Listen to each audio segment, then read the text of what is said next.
Thanks for inviting me into your home, your long haul truck, RV, camper, taxi, your parents' well appointed basement with a simulated wood paneling, electric fireplace, and the painting of dogs playing poker, your loft, that greasy spoon just off the interstate, and your cabin in the woods. Welcome to Coast AM, the very best in late night talk radio. I'm Richard Serrett, and this morning, I'm coming to you live from my home studio in Old Thornhill, just north of Toronto.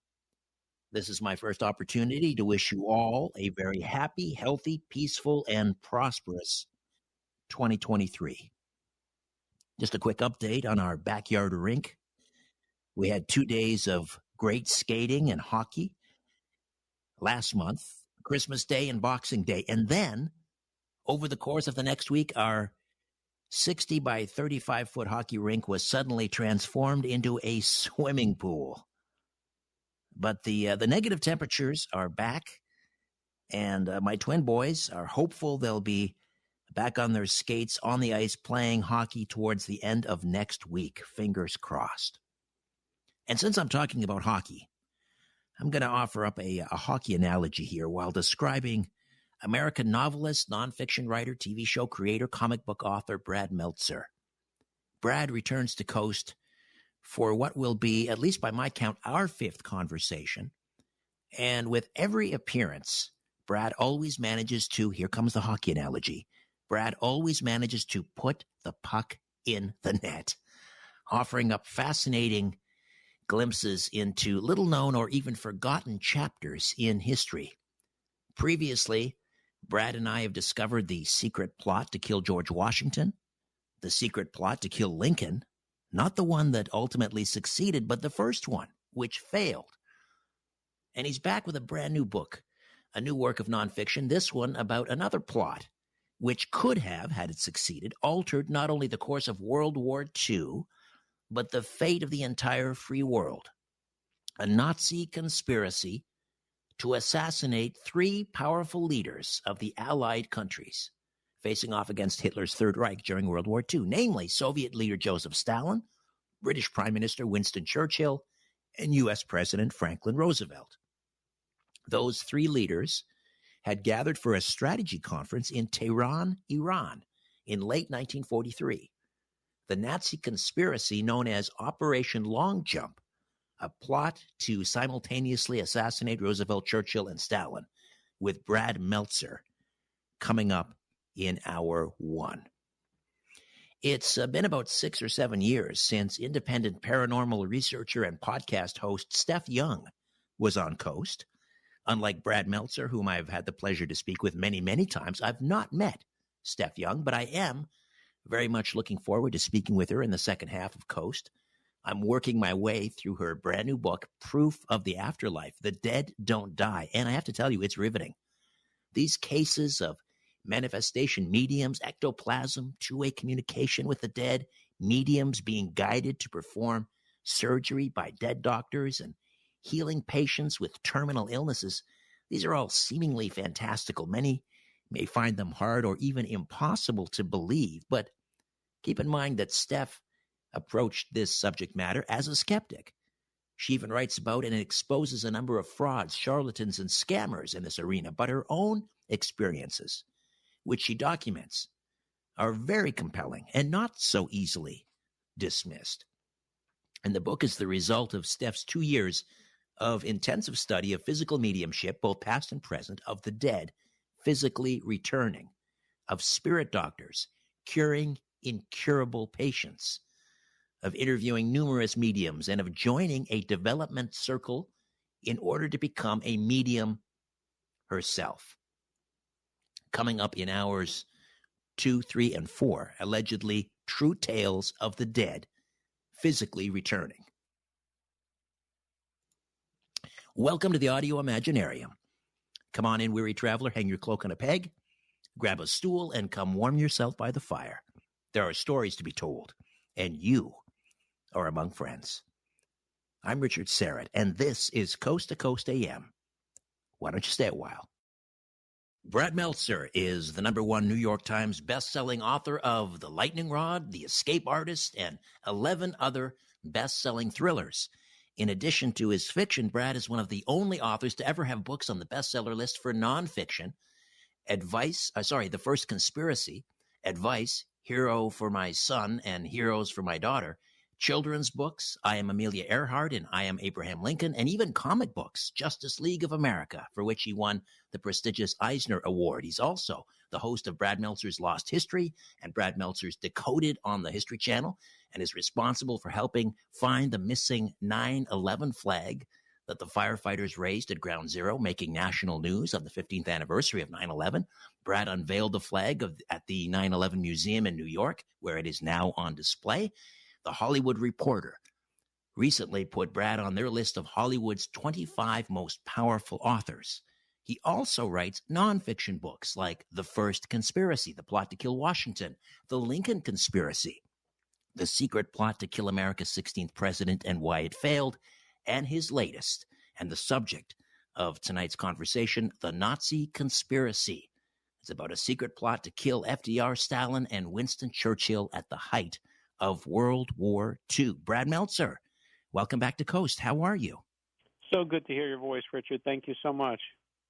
I'm going to get you to spoil chapter 1 here, if you could, because, well, you know, it really sets the stage for what happened in Tehran in, I guess, the end of November 1943, where these leaders met for, I believe they called it the Eureka Conference. Just give us a taste from chapter 1 of what happens. What do we see? Yeah, this is the secret code name was Eureka for it. It was the first time that FDR, Winston Churchill, and Joseph Stalin meet together face to face. And everyone's excited in Tehran because they're going to see the President of the United States. And the motorcade is coming down the main street. Everyone is craning their neck. And inside the car, they can see the President waving. But what no one knows is the person inside the car is not the President at all. It's actually a decoy. It's a Secret Service agent pretending to be FDR. And the real Franklin Delano Roosevelt, this is all true, was ducked down in the back of a dusty sedan, chasing a Jeep through the back streets across town as they were racing him across the city because they were worried that Nazis were about to kill him. And I just ruined chapter 1 of the Nazi Conspiracy, but that's how the book opens. And of course, that's the story that we found, Josh mentioned, that sent us down this rabbit hole, is to say, why is the President of the United States, why is FDR hiding at the height of World War II in the back of a car? Why is he ducked down and scared? And obviously for us, it led to this entire book and this entire story. So why were they in Tehran, of all places? I mean, we know later, 2 years later, well, less than 2 years later, they gathered in Yalta, the big Yalta conference. But why Tehran in November of 1943? What were they there to discuss or accomplish? They're there to discuss the cross-channel attack. Of course, Normandy is what's coming up. And the reason that they picked Tehran is it's not even their picking. Roosevelt wanted Alaska. He wanted someplace that was closer where they could all be together. And it's Joseph Stalin who says, it's Tehran. I want Tehran and nowhere else. And he picks it because, one, the railroad there is how Stalin has been getting all of his supplies and the armaments that we're sending him. So he knows that there's military there from the Soviet Union. He knows there's military there from the British. The British and the Soviets also have embassies there, so they get protection. And Stalin also thought that the desert of Tehran would allow for more secrecy. So that's where all three of them come together. It's Joseph Stalin who says, if you want to meet, that's the only place I'm meeting. And where was Iran in terms of the war? Well, obviously they were on side with the Allies. Had they declared war on Germany, Iran? No, what happened, interestingly, at the beginning of the war, Iran is on the opposite side, and then the Allies take it over because of this railroad. The Trans-Iranian Railroad was just a wonderful way. And at this point in time, just to paint the full picture, what Joseph Stalin wants is he wants us to attack continental Europe. He wants the United States and the United Kingdom to attack because he's been attacked by the Nazis and the Soviet Union. He is getting blitzed. He's getting decimated. So we start sending armaments and weapons. But he says you need to come in through France, basically what Normandy becomes, and you need to attack yourselves. And this is the moment in November 1943 where they realize we got to get on the same page. The big three allies have to be on the same page, get in the same room, discuss troop numbers, discuss strategy, discuss morale, discuss logistics. This summit is just vital to the war effort. The summit must take place, and the stakes are that high. There's millions of lives at stake, and Franklin Delano Roosevelt is the middleman because Joseph Stalin and Winston Churchill hate each other. Right, right. So, I mean, Tehran is, I don't know, something like 3,500 kilometers from Berlin. What?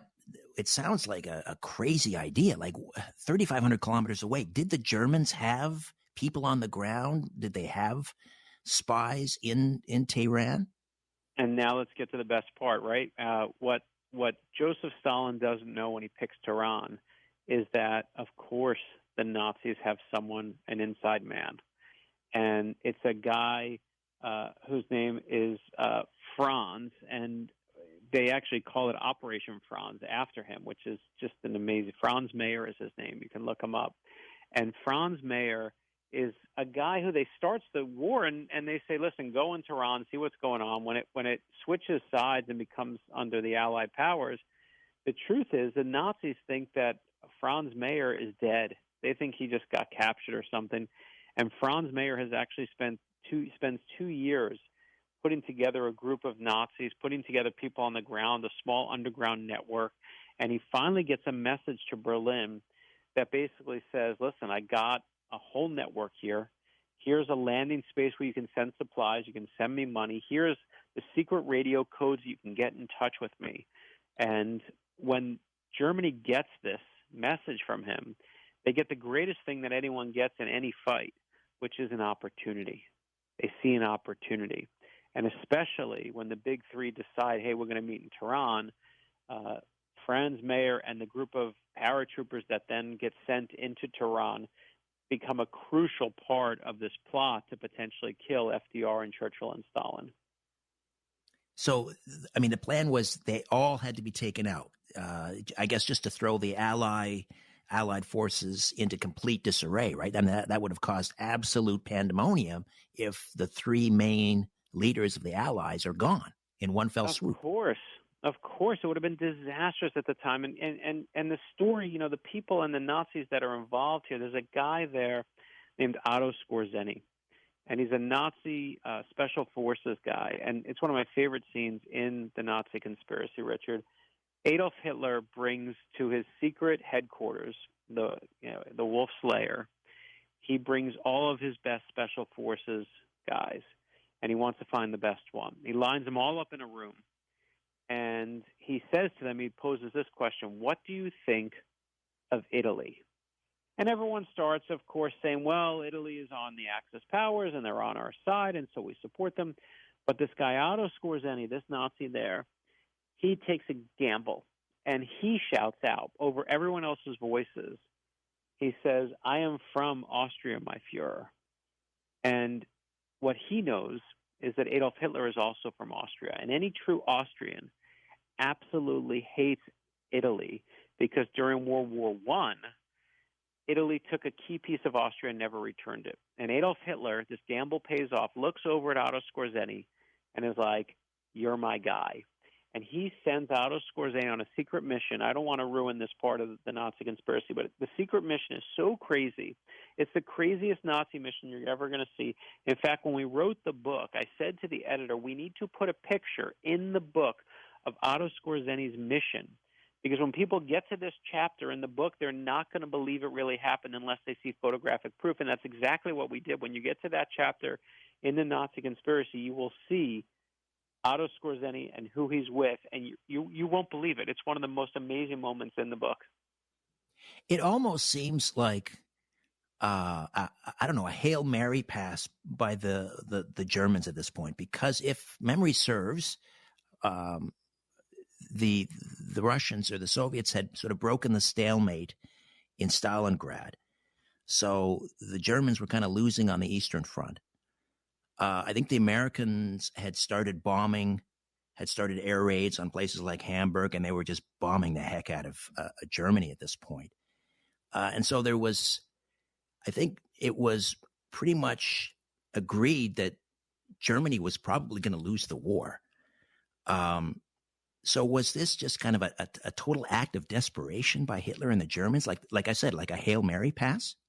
Yeah, I mean, I don't think it was a foregone conclusion they would lose, but you're absolutely right that the war is not going in Germany's favor. And Germany at this point needs a win. They need something to turn the tide in their favor. And that's, in those moments, of course, when you need a big win and the big three are getting together and you have a guy on the ground there, it would be tantalizing for Adolf Hitler to say, wait, we can take out the big three leaders right now. And I think what struck me and Josh when we were doing the research for the book was just the devastation that was happening. Because as you mentioned, we actually focused on the Battle of Leningrad, and it bears talking about just the deaths in the war. The United States buried and lost about 421,000 people in World War II. Great Britain lost about 450,000, but the Soviet Union lost 24 million people. And in the Battle of Leningrad, when the Nazis came, they surrounded the city. They didn't want to deal with POWs. They didn't want to deal with the headache. So they basically surrounded the city and said, we're not going to let anyone in, and we're not letting anyone out. And what they basically were doing was they're going to starve everyone to death. And within no time at all, people have no food. They start eating their dogs. They start looking around and eating rats. Then they start looking at each other and doing the unthinkable. And it's the largest loss, Richard, of human life in a modern-day city in all of history. Within a year, almost 1 million people just in Leningrad are dead. And so I don't think we realize the stakes that are happening at this moment in time. And obviously, the one miscalculation that Hitler makes is what you said, is he thinks that the Russians are going to fall quickly. He thinks the Soviets are going to give up quickly, and there's where he's wrong. So he has this devastating, destruction that he's wreaking through the Soviet Union, but they're not giving up. And you better believe they're desperate as could be. So being able to take a shot at FDR, at Churchill, and at Stalin would have been a huge coup for them. So all of the intelligence regarding this Nazi conspiracy to take out all three leaders, it comes from Stalin, and I guess it wasn't the KGB back then; it was the NKVD. It all comes from them, right? Yeah, the NKVD is the precursor to the KGB. It's the Soviets who really saved the day. And when FDR and his Secret Service agent, a guy named Mike Riley, arrive finally in Tehran, it's the NKVD, it's the Soviet intelligence who tell them what they found. And what's really interesting to me, and I know you're the same way I am, I always want to know, how do they know this stuff? And the Nazis had what they called the brown sheets. And brown sheets were how they used to record their own top secret intelligence. It was literally printed on dark brown papers. They called it brown sheets. And there were huge rules. Only the top Nazis would get these brown sheets. They came in sealed envelopes that, were zipped and locked up. After a month's time, you had to return them or destroy them so no one saw them. But people like Joseph Goebbels kept really intense and detailed diaries. And that's how we know, and this is the craziest part, is earlier in the war, and we don't know what day or how they found it out, but one of the things we found out by going through his diaries is that the Nazis cracked the codes that America and Great Britain were using to speak to each other. They cracked our international cables that FDR and Winston Churchill were talking to each other. And so we don't know exactly how they found out about the Tehran meeting, but there's a big indication. And it's the Soviets who say, listen, the moment FDR arrives, they're like, in 24 hours, we think he's going to be dead, and you better move him. And the head of the Secret Service, Mike Riley, at that moment in time, he knows about Franz Mayer, the Nazi paratrooper I told you about earlier, who has those paratroopers come in. He knows that the British arrested him. He knows how the Nazis operate. He knows their MO when it comes to assassination, and he's the one who, of course, puts FDR in the back of that car and decides to hide him. And, all right, Brad, we're going to take a quick time out here as we head into the bottom of the hour. Brad Meltzer is with us, the Nazi conspiracy, right here on Coast to Coast AM. Welcome back. Say hello on Twitter at Richard Serrett, S-Y, because I love you, R-E-T-T. Get on up to the highlight carousel at coasttocoastam.com, where Tim Banal, as our news editor, put together a great story about these claims from Russia. They've shot down a mysterious ball-shaped UFO. And the strange incident reportedly occurred on Tuesday evening in the Rostov Oblast region, which is in the southern part of the country. Detailing the event on the social media site Telegram, Mayor Vasily Golubev revealed the small-size object in the shape of a ball had been observed flying over the village of Sultan Sala, and he explained that since it was apparently not something that belonged to the Russian military, the decision was taken to, quote, liquidate it. Again, you can read the rest of that story, really capturing the world's imagination. That's on the highlight carousel up at coasttocoastam.com. Back to more of my conversation with best-selling author Brad Meltzer as we discuss the Nazi conspiracy right here on Coast to Coast AM. And we are back with Brad Meltzer, who, along with Josh Minch, are the authors of The Nazi Conspiracy, The Secret Plot to Kill Roosevelt, Stalin, and Churchill. This took place in late November, early December of 1943 in Tehran, where the Soviet intelligence, NKVD, the precursor to the KGB, uncovered this plot to take out all three Allied leaders. And, some have speculated, Brad, that this was just Stalin spinning this tale in order to convince Roosevelt to hold the meeting in the Soviet embassy, because the Americans didn't have an embassy in Tehran. So he was, I guess, staying at, what do they call it, the American legation. What do you think of that theory, that this was just Stalin? Now that he had Roosevelt in the embassy, I mean, they could spy on him. Yeah, we talk about it in the book. There was a 19-year-old young man who every single day, once Roosevelt was in and listen, let's be clear, when they find out that there's a plot to kill him, they ask FDR, do you want to stay with the British, and basically the equivalent of the British embassy, or the Soviet embassy? And he chooses the Soviets. His idea is, I'm already close to Winston Churchill, so FDR is like, I'm going to charm and need to work on Stalin, so let me go there. What FDR doesn't know is that Stalin has bugged his room. There are microphones in the carpet, there are microphones in the walls, there's microphones in the furniture. And one theory over time has come that the entire plot was made up by the Soviets so they could listen in. The problem with that theory is, one, there's no way to prove it, but two, it would mean that Joseph Stalin, at that moment, when millions of the people in the Soviet Union need FDR more than anything, that he's going to put this all at risk just to eavesdrop. And one of the other things that, is just actually, and logically true is, you can have a plot to kill the big three and you can bug his room. Those two things can be true at the same time. And for me, what was fascinating is that when you look at this plot, whose story never changed about it? It was FDR's, Winston Churchill's story. They always believed it was true, and so did the head of the Secret Service, Mike Riley. He's the one who looked the Soviets in the eyes, looked at their evidence, knew what the MO of the Nazis was, and said, I believe my boss's life is in danger. And, one of two things is true, Richard. Either this plot really was happening, or Joseph Stalin pulled off one of the greatest scams in history and fooled FDR and Winston Churchill at the height of World War II. And whichever way you believe it, this is a story worth looking into. And that's what we do in the Nazi conspiracy, is we show you all the evidence for it, and then you get to say, okay, which version of this do I believe? It's an incredible story. Right, right. As you say, either way, it's an incredible story. What about the head of the NKVD with Molotov? I guess that's where that's where the term Molotov cocktails came from. Molotov. Did his story ever change?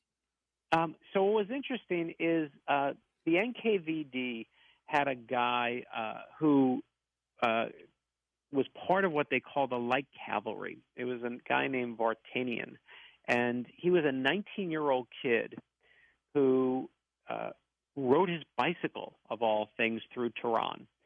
And they made the name as a joke, the light cavalry, because they were so light and easy moving. But these basically teenagers, 19-year-old kids, would travel around. They're the ones who figured out that the Nazis were using radio signals to communicate with each other. They're the ones who grabbed those paratroopers, interrogated them. They're the ones who eventually found that evidence. And what's fascinating, Richard, is when you track his story over time, when he's basically about 80 years old, he says he wants to tell the story. And I love when 80-year-old people tell their stories, when they're on their deathbeds or they're approaching the late part of life, because at that point they don't need anything anymore. They're not there to lie or follow the rules. And they bring him out, and he says the story is all real. He tells exactly what his story was. He has a couple interesting details that he confuses and mixes up, because at 80 years old, sure, he could, he may confuse a couple of details, but the story's real. And what's also fascinating is not only there's the NKVD and the KGB and who comes after the KGB, all the way up to Putin today, there's no reason whatsoever for all of them to keep this story. If it's all not true, there's no reason for them all to tell a fake story. There's just, and the idea that all of these different agencies are still keeping this lie going just kind of defies all logic. So it was fascinating. We, of course, and when you ask the Nazi who was responsible, Otto Skorzeny, who I mentioned to you, or the heads of some of the intelligence agencies for the Nazis, they get arrested. They, of course, at the end of the war, get interrogated. None of them are ever asked about the plot. None of them ever mention the plot, which is staggering to me, because you'd think that this was important. And I know people are asking themselves now, why don't I know this story? It's because right after the meeting happened, FDR comes back to the White House. He holds a press conference. He says, yeah, the Nazis were trying to kill me. And the phone, of course, starts ringing, because everyone's like, you're not supposed to tell anyone that. But then what happens is Normandy happens. The greatest invasion in modern time, 150,000 soldiers in the first wave and 1 million standing by to storm through France and put that pincher movement on the Nazis that, of course, turns the tide of the war. And when that happens, all of this story to kill FDR and Churchill and Stalin becomes a footnote to history and gets lost. And Remarkable. What's most interesting to me is, as the World War II nostalgia takes hold in the 60s, the Cold War also takes place. And at that point in time, we don't like telling stories where the Russians are the good guys. And so the story takes what you said, now becomes about them bugging the room and doing nefarious things. So, history is not math. It's not just one solution. There's different perspectives, and whatever perspective you pick depends what story you pick. What happened to because there were, I don't know, 38 or something Nazi commandos that I think they had parachuted in just near Tehran. What happened to them? Because they were captured. Yeah, so they're captured. They say 6 of them are still out there. And again, when they ask one of them and they ask them what happened, none of them will say that they did it. None of them says a word. And some of them can't even be found. And this is the hard part, right? This is where we have imperfect information. We don't know who they are. The only person who has that information is the NKVD, is the Soviet Union's intelligence service, and they won't, they're one of the most secretive organizations out there. So that was one of the walls we ran into, is just saying, what happened to them. What's interesting, though, and you have to remember for the Nazis that were captured, is you never, ever can really believe them, because if they admitted to it, we would have murdered them. That's what would have happened. They would have hung in The Hague. So it's a tricky one, but you asked the exact right question. I wish we had data on those paratroopers, because we basically took the NKVD's word for it. And did FDR's, I don't know, let's call it a gamble to basically stay at the Soviet embassy so he could put on the charm offensive with Stalin? Did it work? The amazing part of the story, I believe when it comes to presidents, when it comes to world leaders, and you say, what makes a good world leader? It's not good speeches. It's not that they ran on great platforms. It's not that they kept their word or not. It's that when a disaster happens that they can't possibly be prepared for, can they pivot and adapt to the situation that's at hand? That's what makes George Washington, a great leader. It's what makes Abraham Lincoln a great leader. And it's what makes FDR a great leader. In that moment, he can't, when the war starts, we don't want to be at war with anyone. World War I has been decimated into the United States. The stock market crash has been a disaster. We elect FDR to keep the country from ruin. But when Pearl Harbor happens, he adapts. And the one thing FDR always has faith in is his own abilities to charm. He knows, he says, I'm going to work Stalin because Stalin likes me better than he likes you, Winston Churchill. And he works Winston Churchill and tells him totally different things because he's like, he likes me, Winston Churchill likes me better than he likes Stalin. And you know what? He's entirely right. The charm offensive, as we call it, did work. He, of course, brings Stalin to the table, who was already with him. The harder part at that point was bringing Winston Churchill to the table, but they do. And it's at that moment at that meeting, where they finally decide together for the first time in many years that they've been talking about it, that the cross-channel attack should happen, that Normandy should happen, and that we should absolutely come and attack from the east to make sure that we trap the Nazis, who are, of course, invading the Soviet Union, that we can attack them from the other side. It is the thing that absolutely, of course, changes the course of the war. The Nazi conspiracy. Now, without giving away too much, because there's so many twists and turns, and it reads like a thriller, but it's true. It's like a James Bond novel. Body doubles. Were they using body doubles for each of the leaders while they were in Tehran, or just for FDR? They were using them. I don't know about the other two. They were absolutely using them for FDR, because that was what the Secret Service agent was doing in his motorcade.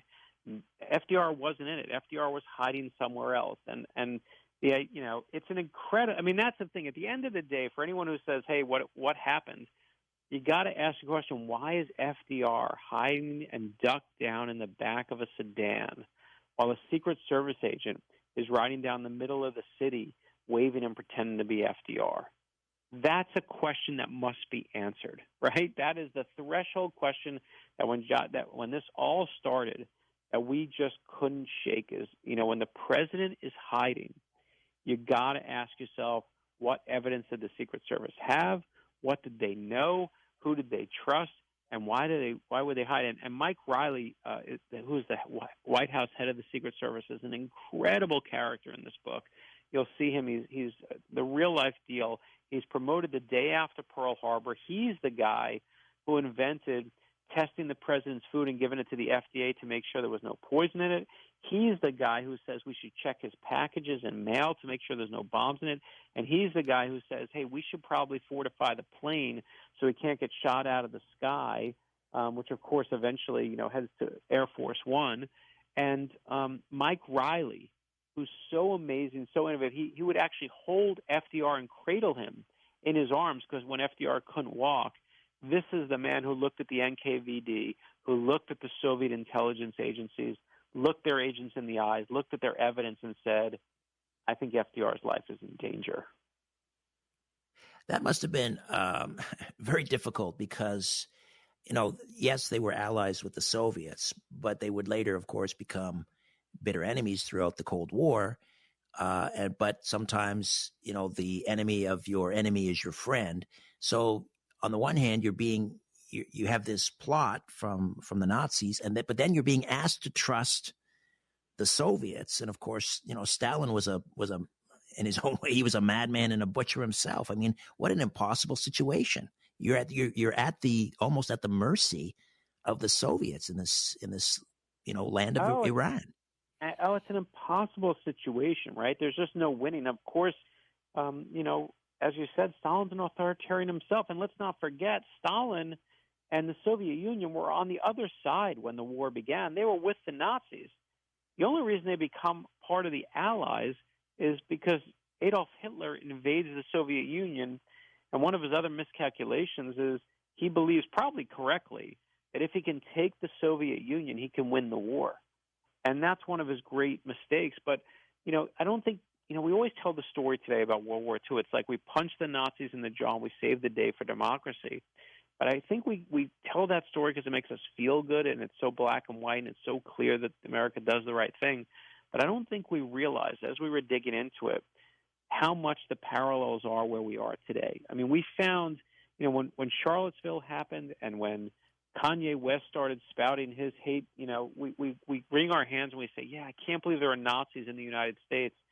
And that, they're in Germany, they should be in Europe. That's where they usually were.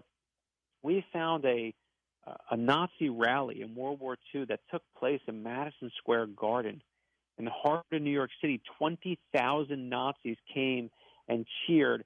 And the first speaker of the night, they had a big, giant banners of George Washington surrounded by swastikas, which we put in the book because I was like, people need to see this.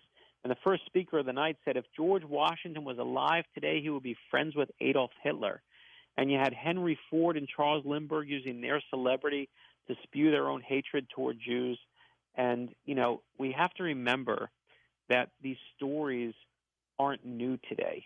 These stories have been around. World War II is not that long ago. And it's incredible to me, Richard, that here we are in 2023 and we're still fighting Nazis. So when we wrote this book, yes, we want to tell you the story, and yes, we want to inform you and we want to entertain you when you read the Nazi conspiracy.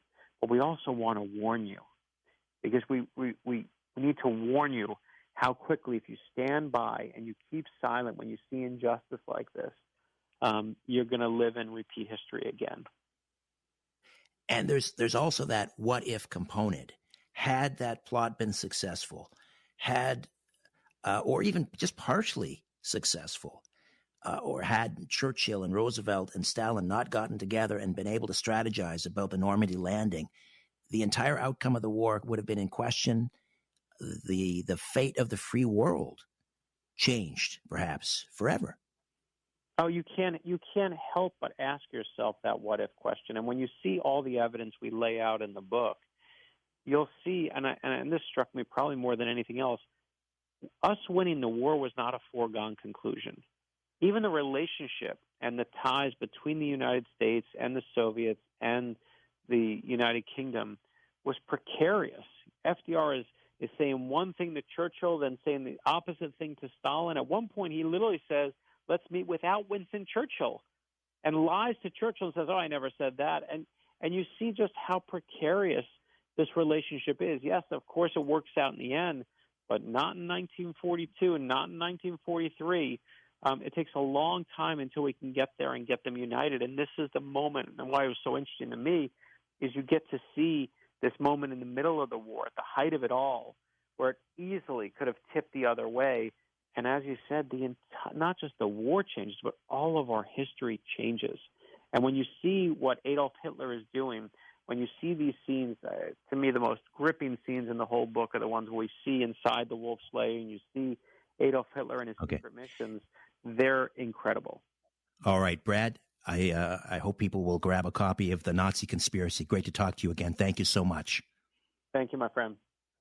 Brad Meltzer. All right, Proof of the Afterlife is next. Let me share an excerpt from Proof of the Afterlife. The dead don't die.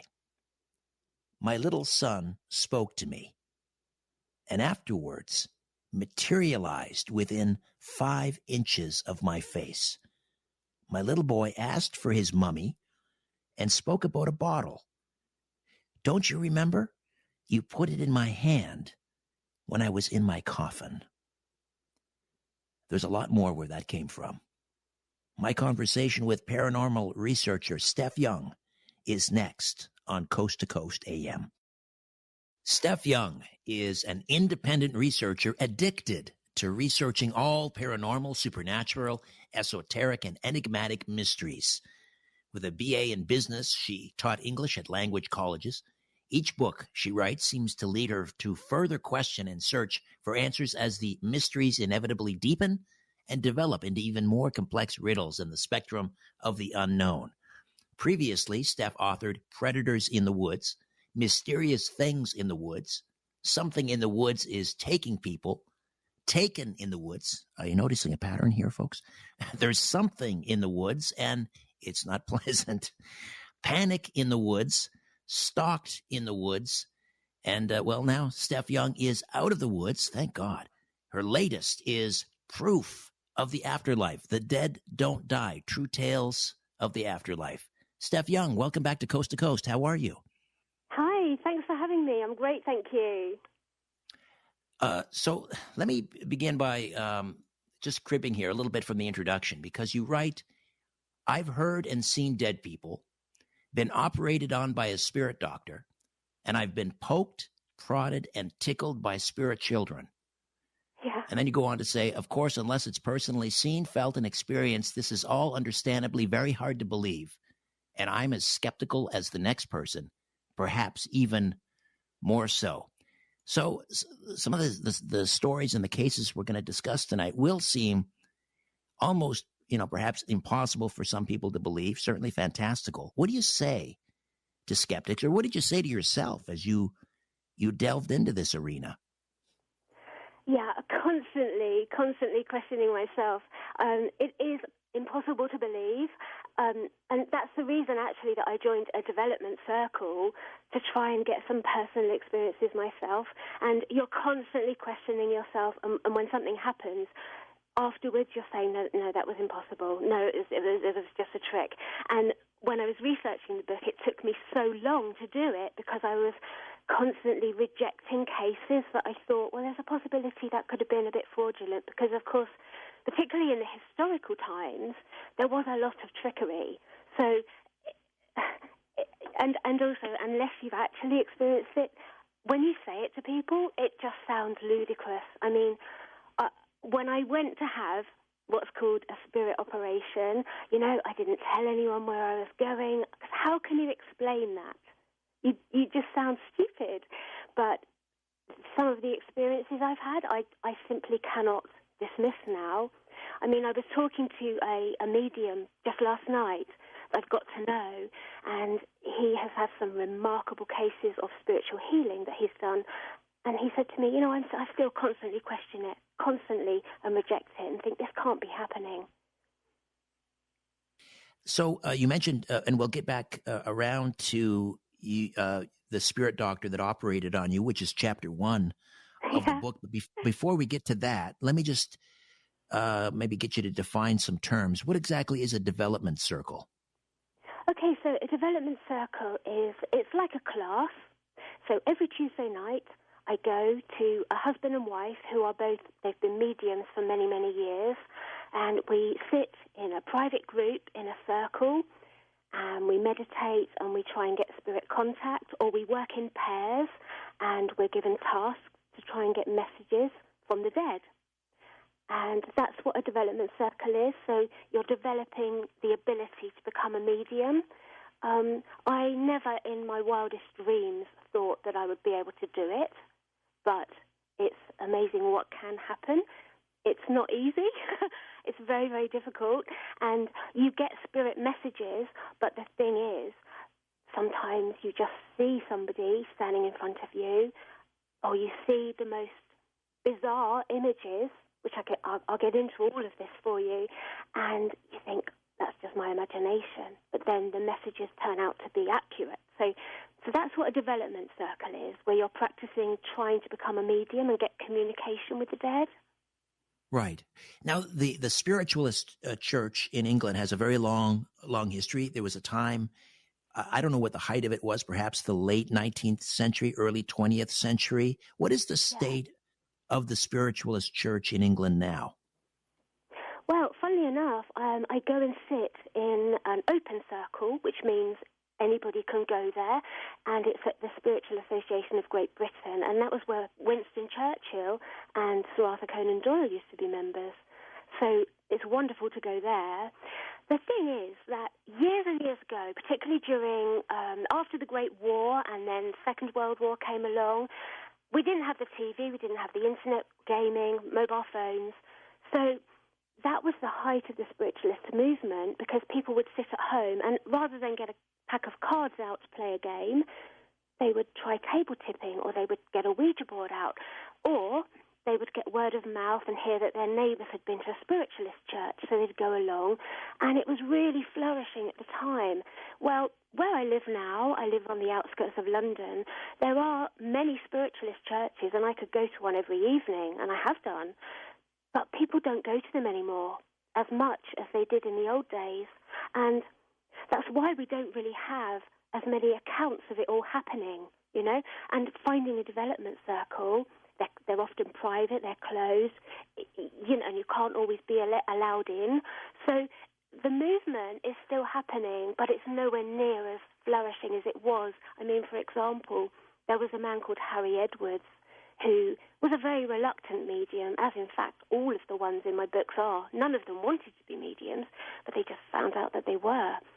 Well, he used to give public demonstrations in a place called the Royal Albert Hall in London to audiences in their thousands. These days, it's more of a sort of entertainment, but in those days they were doing live spiritual healing. So it's changed an awful lot, and it's nowhere near as big as it used to be, which is why I think it's probably maybe harder for us to believe some of the things that happen now. Harry Edwards, as an example, he was a medium and a healer. So he actually had, I've spoken to many mediums who knew him, and he had what they call a Niagara of witness testimony of his messages, but also of the results of his healing. Millions of letters. So people would be packing out his healing sanctuary, which I've been to. It's in the heart of the countryside near me. But when I've been there, there's only me, maybe one other person. In the old days, people would be queuing out the door. So the idea of these healings, the medium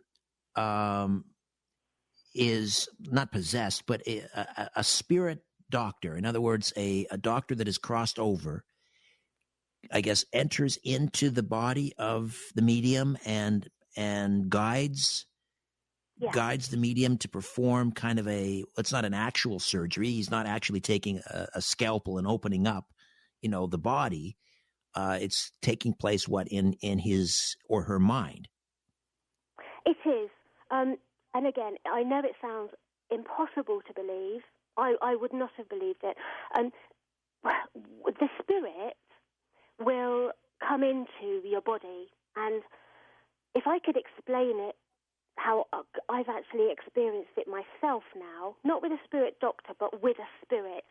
You go into a sort of trance, so you just sort of close your eyes and almost like you're in a meditative state. You can actually feel your body changing as the spirit enters your body, and I had it about a month ago myself. I was going to a workshop that was run by our development circle, and in fact they didn't want me to go along because they said, you're not ready for it, you're only a beginner. And I thought, well, that's all right, I'll just go and watch. So I was quite happy about it. I didn't have to do any work, but actually they made me join in. So I just closed my eyes, meditate for a couple of minutes. I suddenly began to violently tremble, and I could feel that my body was feeling like it didn't belong to me anymore. I felt like I'd become a man. My body shape felt completely different, and these words were coming out of me, but they weren't mine. It was somebody else's. It wasn't a spirit doctor. It was the task we were doing. We were working in pairs. So my task was to try and get contact from somebody dead in the family of the partner that I was working with. She wanted me to contact her nephew, who'd actually died in a car crash. So he came into my body, and then I'm seeing through his eyes. I was in a graveyard in Ireland where he'd been buried. I was seeing the house that he used to live in. I could see his mother. And my body was completely different. We did it another time, actually, as well. And my tutor was sitting next to me.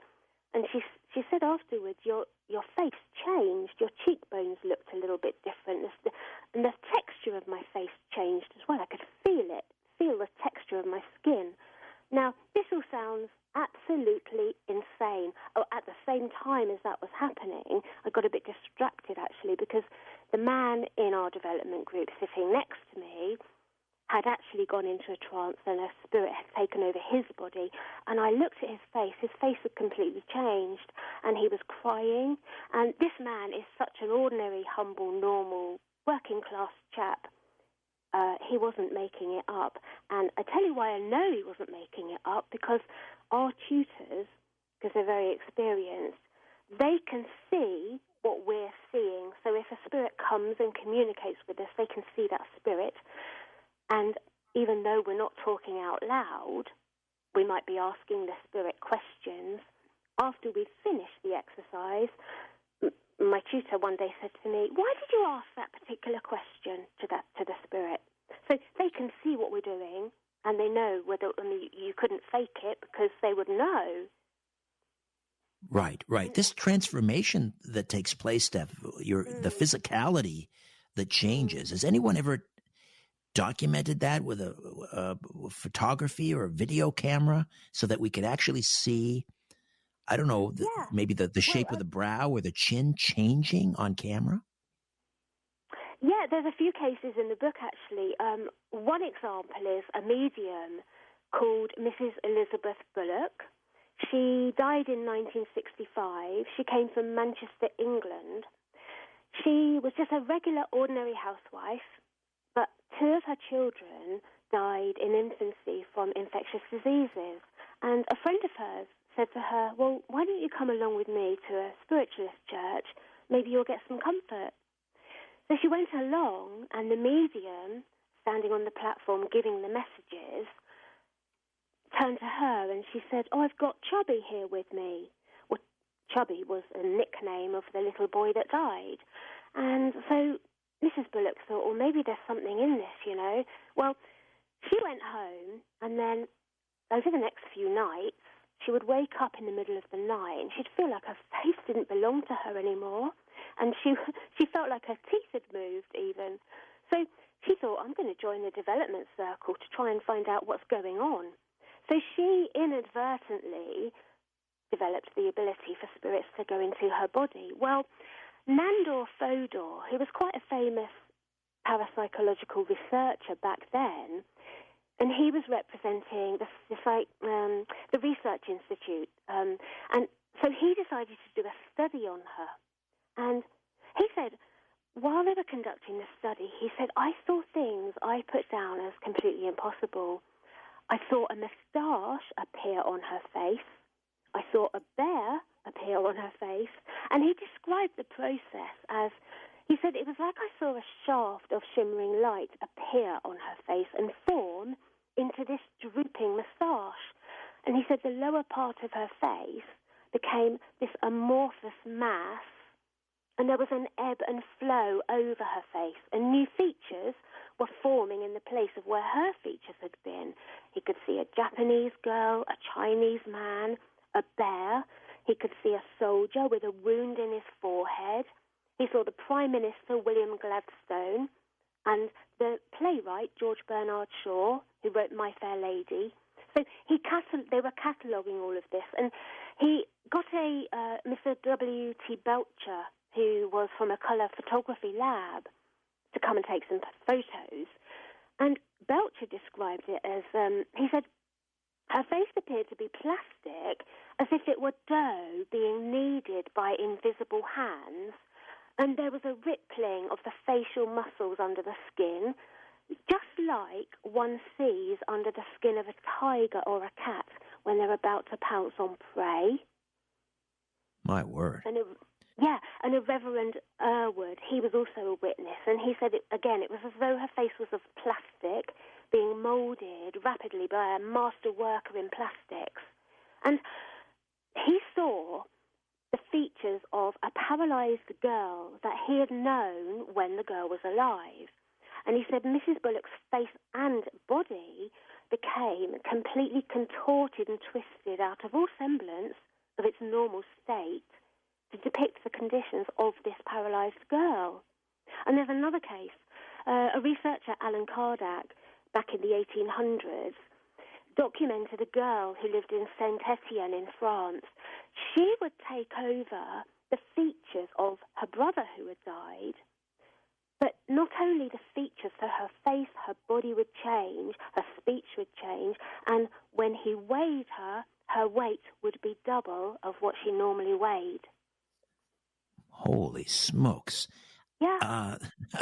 Now, do any of these photographs, are they still exist? Have you seen any of these photographs? Well, there's another medium called Jack Weber who died in the late 30s, I think it was. The healer that I've mentioned, Harry Edwards, he actually wrote a book, and he had newspaper reporters come and take photographs and put the photographs in the book.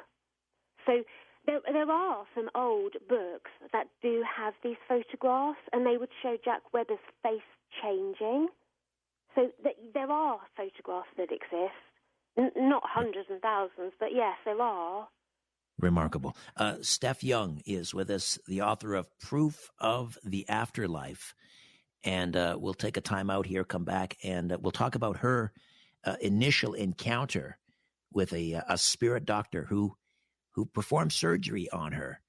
She'll talk about seeing this white, bony, long, tapered finger and a bony arm holding a scalpel.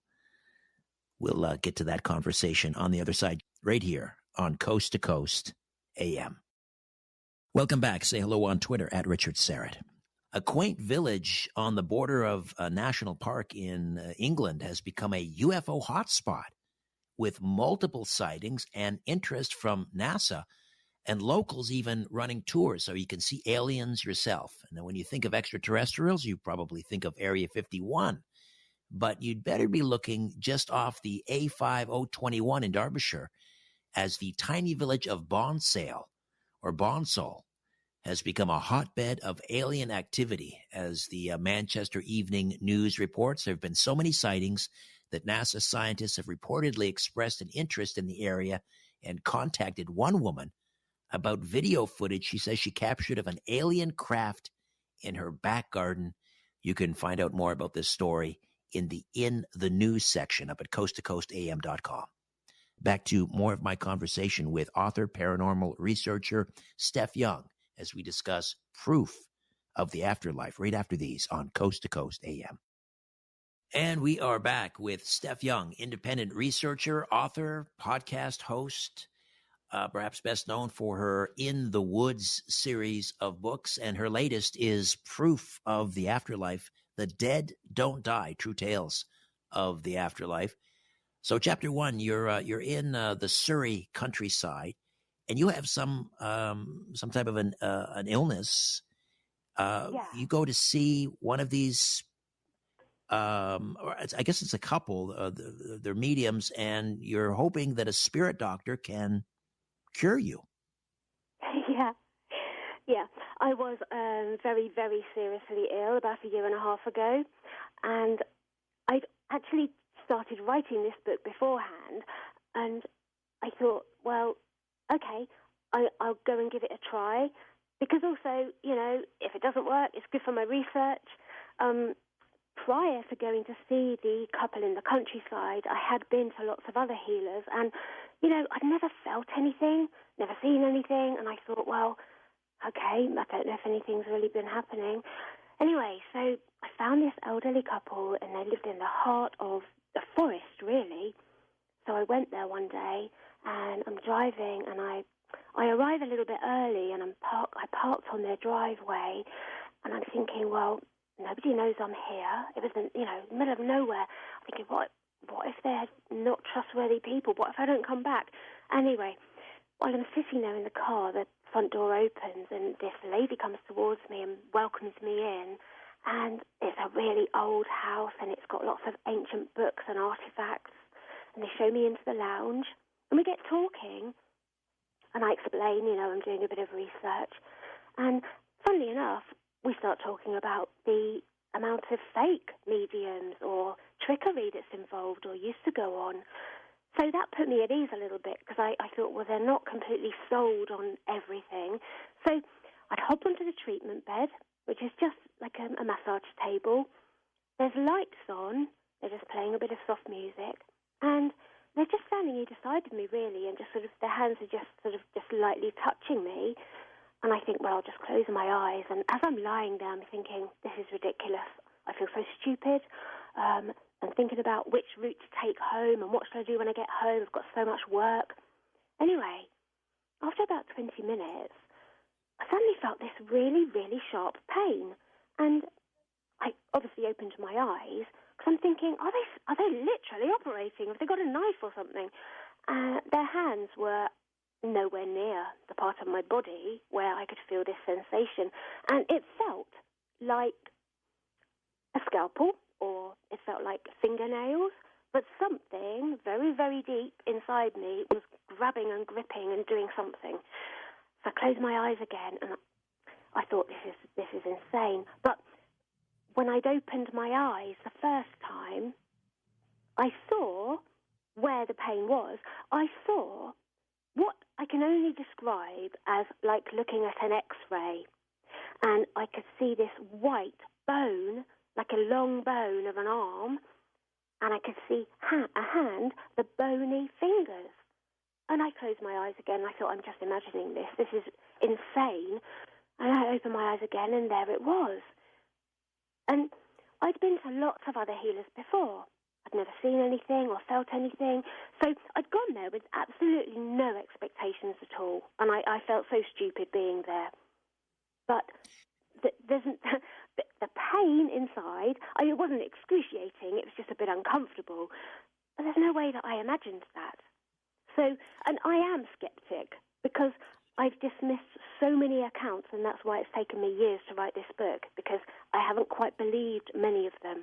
And I have found a lot of fake healers, but I just didn't imagine that. There's just no way, because you can't imagine the physical sensations. So I got to know this couple as well. They're very, very good friends now. I've known them over the last year. I go and have dinner with them every week. And the husband, they're in their sort of late 80s now, and I asked the husband, how on earth did this start for you? Because he used to be an executive in the legal profession. He's the most down-to-earth person, and they're both very scathing of anything that's not genuine, and they're very, very down-to-earth. And he did not want to be doing this kind of work. It was the last thing he wanted to do.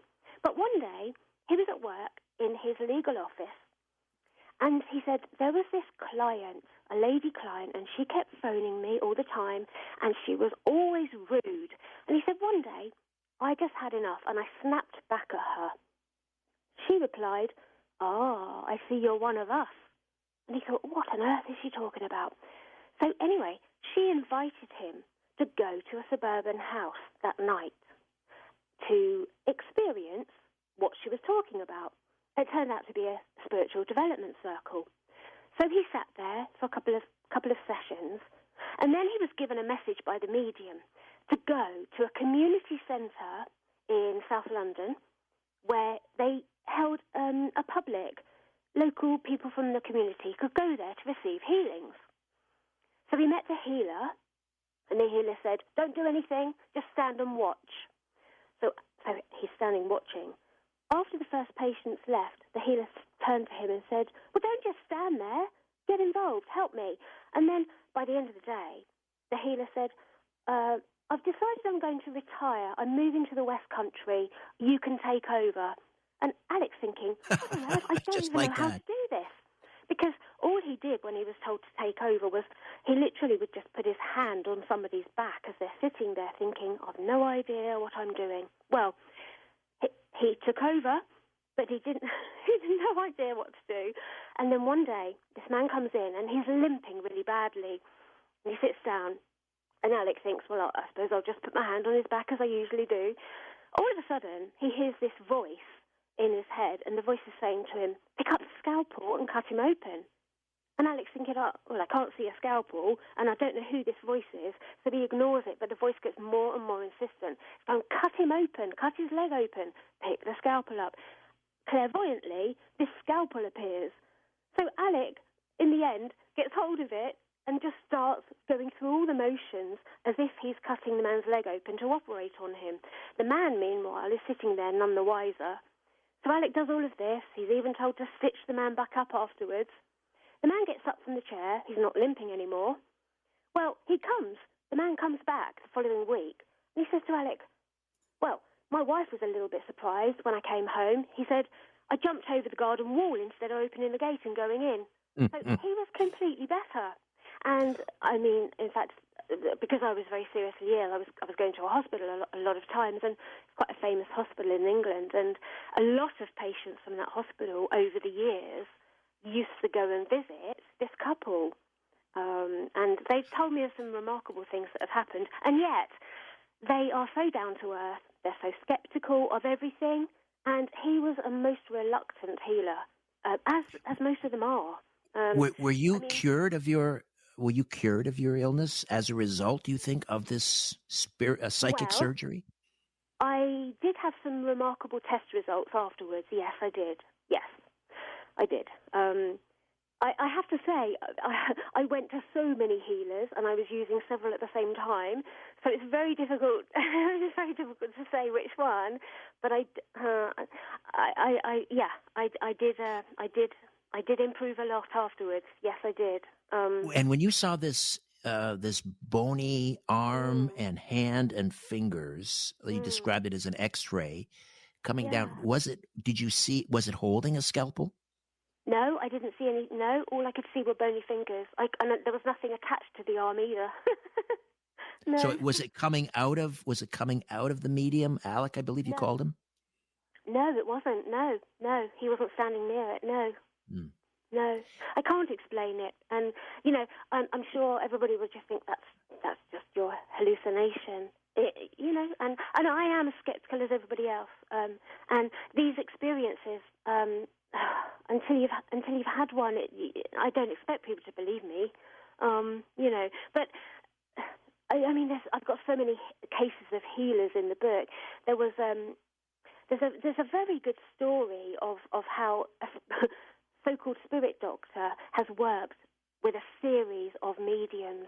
There was a healer called Jesse Thomas who lived in Brighton, and this was in the 1950s.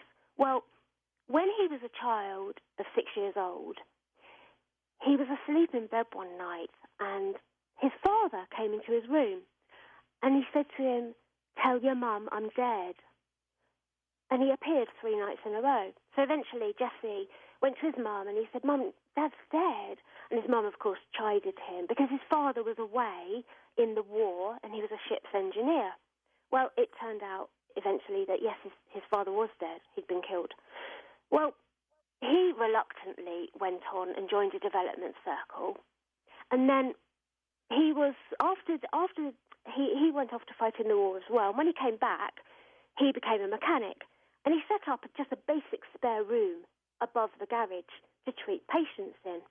And one day, this spirit doctor, who called himself Dr. Robert Koch, appeared to him and said, "I'll be working with you." So he started going through, just like my friend Alec, started going through these motions of doing spirit healing through the doctor. And he had so many accounts of people being cured, really. But weirdly, there was another man called Tom Pilgrim who also lived in Brighton. Now, he had never heard of Jesse, and one day he was going to work, and he was walking in a different part of town that he didn't know for his job, and suddenly he heard a voice calling his name. And he looked in the street, couldn't see anyone, and he heard it again, so he looked up in the houses, looked at all the windows, nobody there. But what he did see was a huge, giant cross in the sky, gold, bright gold. So he was really perturbed by this, so he went to his local church, and he asked the vicar, what does it mean? And the vicar said, well, I don't know. So he found himself going to a spiritualist church in the end. Well, they didn't really know either, but he developed a serious ulcer in his stomach. And word of mouth in Brighton, he had come to hear about Jesse Thomas. Well, he went to see Jesse Thomas, but prior to this, before he did, he was in bed one night and he suddenly woke up and there's a man standing at the foot of the bed. And he said, I'm Dr. Robert. I'll be working with you when the time is right. And he had no idea what that meant. But so because of this ulcer, he thought, well, I'm going to go and see Jesse and see if he can heal me. So during the treatment, and Jesse is going through the motions, doing this operation, Tom Pilgrim, again, sees this figure of this man. So he says to Jesse, who's this man standing there? And Jesse says, oh, that's Dr. Robert. So when Jesse Thomas died, Tom Pilgrim inherited Dr. Robert and started working with him. But he never knew how to spell his surname. He couldn't quite understand it. So that's why he just always used to call him Dr. Robert, not Kosh. Well, 10 years after that, a journalist came to interview Tom Pilgrim. And Pilgrim was describing this spirit doctor that would appear. And the journalist said, well, why don't you use his surname? What is it? And he said, well, I don't really know how to spell it.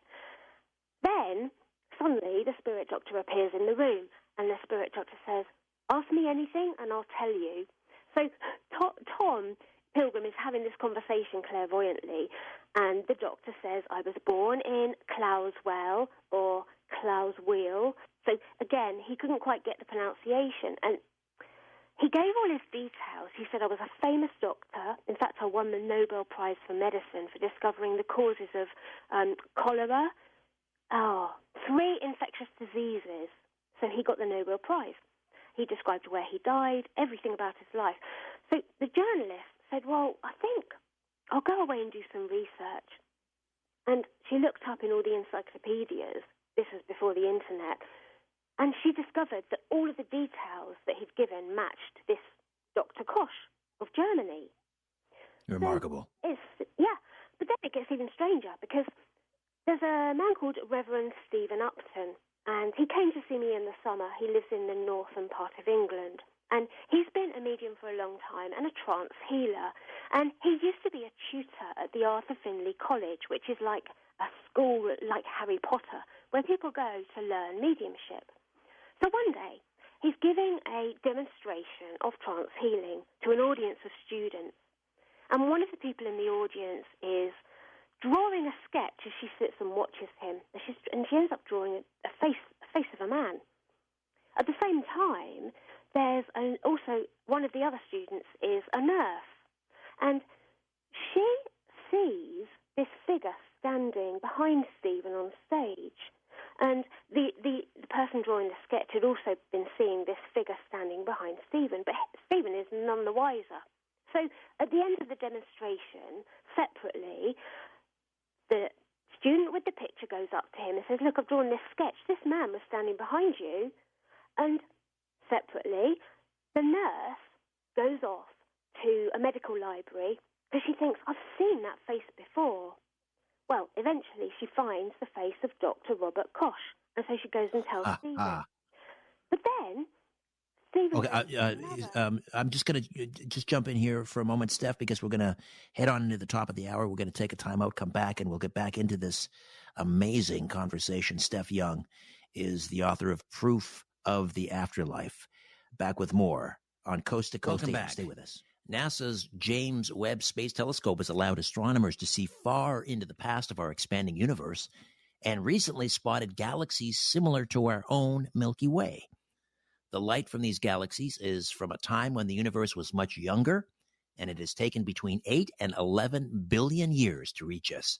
Each of the Milky Way-like galaxies has stellar bars of elongated lines of stars, stretching from the centers of the galaxies into their outer disks. According to researchers at UT Austin, this is the first time stellar bars have been seen in young galaxies, and it may reveal how enough material made it into galaxies to create stars in their centers. You can read more of this story in the highlight carousel up at coasttocoastam.com. And if you like what you hear from me tonight, this morning, and you want to learn more, you can visit my recently revamped and redesigned website, strangeplanet.ca. It's back, strangeplanet.ca. And there you can stream and subscribe to my podcast, Richard Syrett's Strange Planet. New episodes drop every Monday, Wednesday, and Friday. Richard Syrett's Strange Planet. And if you want to get deeper into Strange Planet, the podcast, you might want to think about a premium subscription. There are 3 subscriber tiers to choose from, and you can get access to my back catalog, commercial-free listening, excuse me, a free subscription to my monthly newsletter, discounts on merchandise, even an exclusive monthly Q&A with me over Zoom. Again, strangeplanet.ca, strangeplanet.ca. All right, back to more of my conversation with Steph Young, Proof of the Afterlife on Coast to Coast AM. And we are back with Steph Young, the author of Proof of the Afterlife. Tell us about the podcast, Tales of Mystery Unexplained. Steph. Yeah, I do a podcast on iTunes and everywhere else that people listen to podcasts, and talk about a lot of the cases in my books. So it's just covering, all of the material that I put in the books. All right, I want to get back to mediums, a particular type of medium, and that is the manifestation medium. I remember as I guess I might have been in high school, and I found this book in an old bookstore, and it was from the photographs from the Victorian era, which allegedly or purported to show manifestation mediums, and they would have this, they would call it, I guess, ectoplasm emanating from their body, and forming, well, a manifestation of a spirit or someone who had passed on. And I mean, this was all the rage, I guess, back in the Victorian era. Now I understand manifestation mediums are very, very rare indeed. Did you encounter any manifestation mediums? They are exceptionally rare. There is a man called Stuart Alexander who lives in the northern part of England. He is a manifestation medium, a physical medium, but he's retired now. They are very, very rare. There's more historical accounts than there are current ones. And I think a lot of the reason is that it's so difficult to believe, and because of the reputation of there being a lot of trickery in the past, people are reluctant to try and do it themselves now. So there's less of it. It still happens, but not as often. Right. I think, many of these photographs were proven to be fakes, double exposures and things like that. Are there historical manifestation mediums who you believe were legitimate? Yeah, there are. There's some interesting accounts. There was a man called Robert Gambier Bolton in Boston in the 1850s. Not Boston, in the UK in the 1850s. He was actually the photographer of Queen Victoria's animal collection because he was a naturalist and fellow of the Zoological and Geographical Societies. Well, at the same time, he spent 7 years doing a series of experiments to try and get materialization of spirits. And actually his book's quite entertaining because he went to some extreme lengths to do it. And, for example, the first experiment, he bought a caravan from a builder, and then he drove it to the middle of a forest in the south of England. And then he got a blind medium who he met from the train and took the medium to the forest, to the caravan, which he'd locked up earlier to make sure nobody could get into it, and then took the medium inside, and he wrote in his notes, "This is just not going to work. It's completely hopeless, this setting that we've created." Well, after a few minutes, suddenly this tall man appears in the caravan. So there's no way that anybody could have got into the caravan, and the man is so tall that he has to bow his head because he's going to knock it on the ceiling of the caravan. So he was encouraged by this experiment, so he continued to carry them out. And the second one he did was actually in a suburban house in London in the middle of the daytime.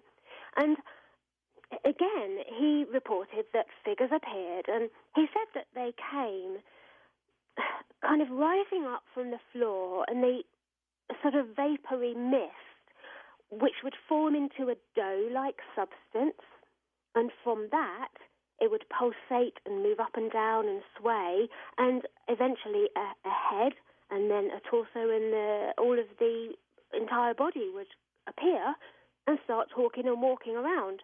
And he would touch the spirit and write the notes, the flesh is found to be warm and firm and the hands and feet and face quite perfect.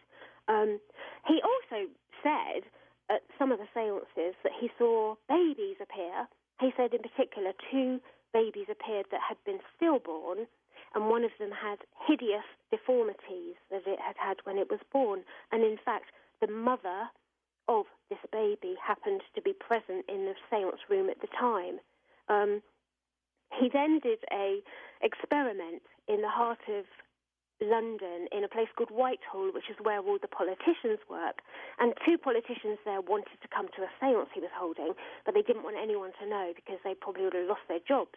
So it's in a really posh office, and they hadn't actually put all their paperwork and things away on the desk. Well, spirits started physically appearing, and then this little creature appeared. And so Gambia's saying to these spirits, this creature is running quite wildly around, and he's saying, please keep the creature under control. And the spirits are saying, I'm sorry, we can't do that.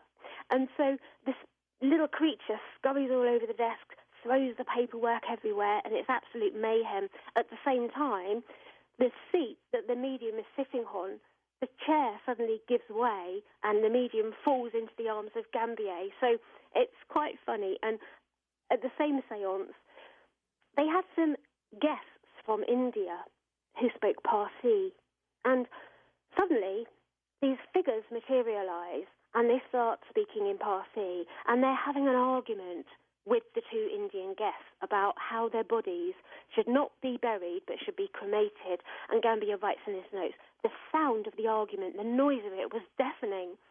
So it's quite amusing, some of the accounts he's written about. And at the same séance, a woman appeared who apparently dematerialised in front of them like the Cheshire Cat, sort of just evaporated. What do you think ectoplasm actually is?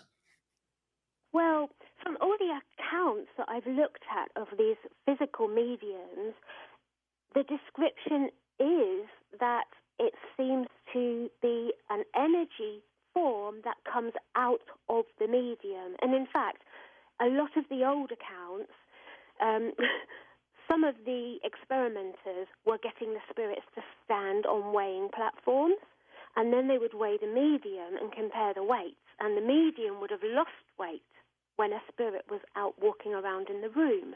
So the idea seems to be that this energy comes out of the medium, and also supposedly probably from some of the guests as well. And from this energy source, that's how they create their physical bodies.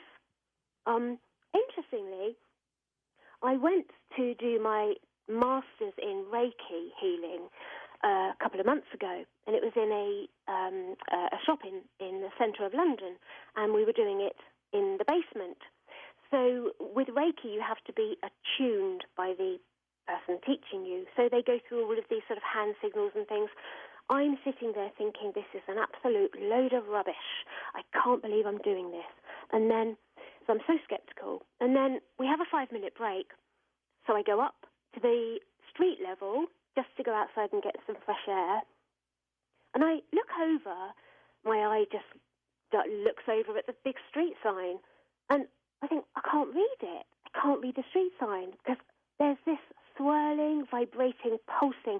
It looks like a silvery white morphing, I don't know what it is, energy, I suppose.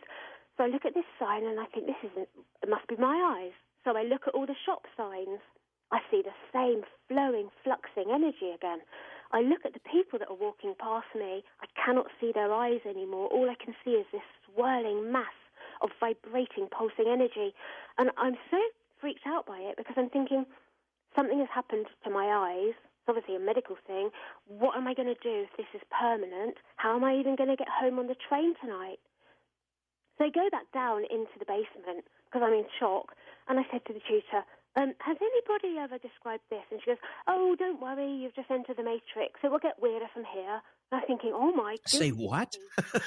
It'll get weirder from here. My word. I know.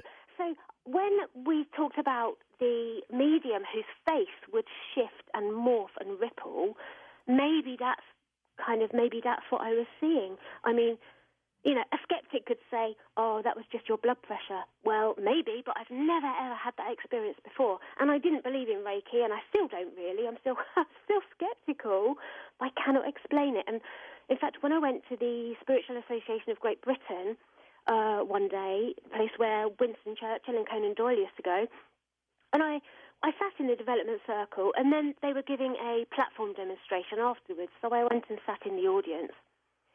I could see the same energy again on the back of the chair in front of me, and I'm thinking, oh no, not again. And then suddenly I'm seeing a bird flying around the room. And so after the demonstration, I said to the person sitting next to me, who was a member there, and it was my first visit, and I said, whose bird is that flying around? He said, what bird? There's no bird. So strange things happen, don't they? You've entered the matrix. When ectoplasm is exiting the medium's body, are they in any physical danger? Well, yes, the theory is that they are. I mean, I will just add that I spoke to Stephen Upton, who was a former president at the Arthur Findlay College, and he has said they don't use ectoplasm anymore. But we can go into that in a bit.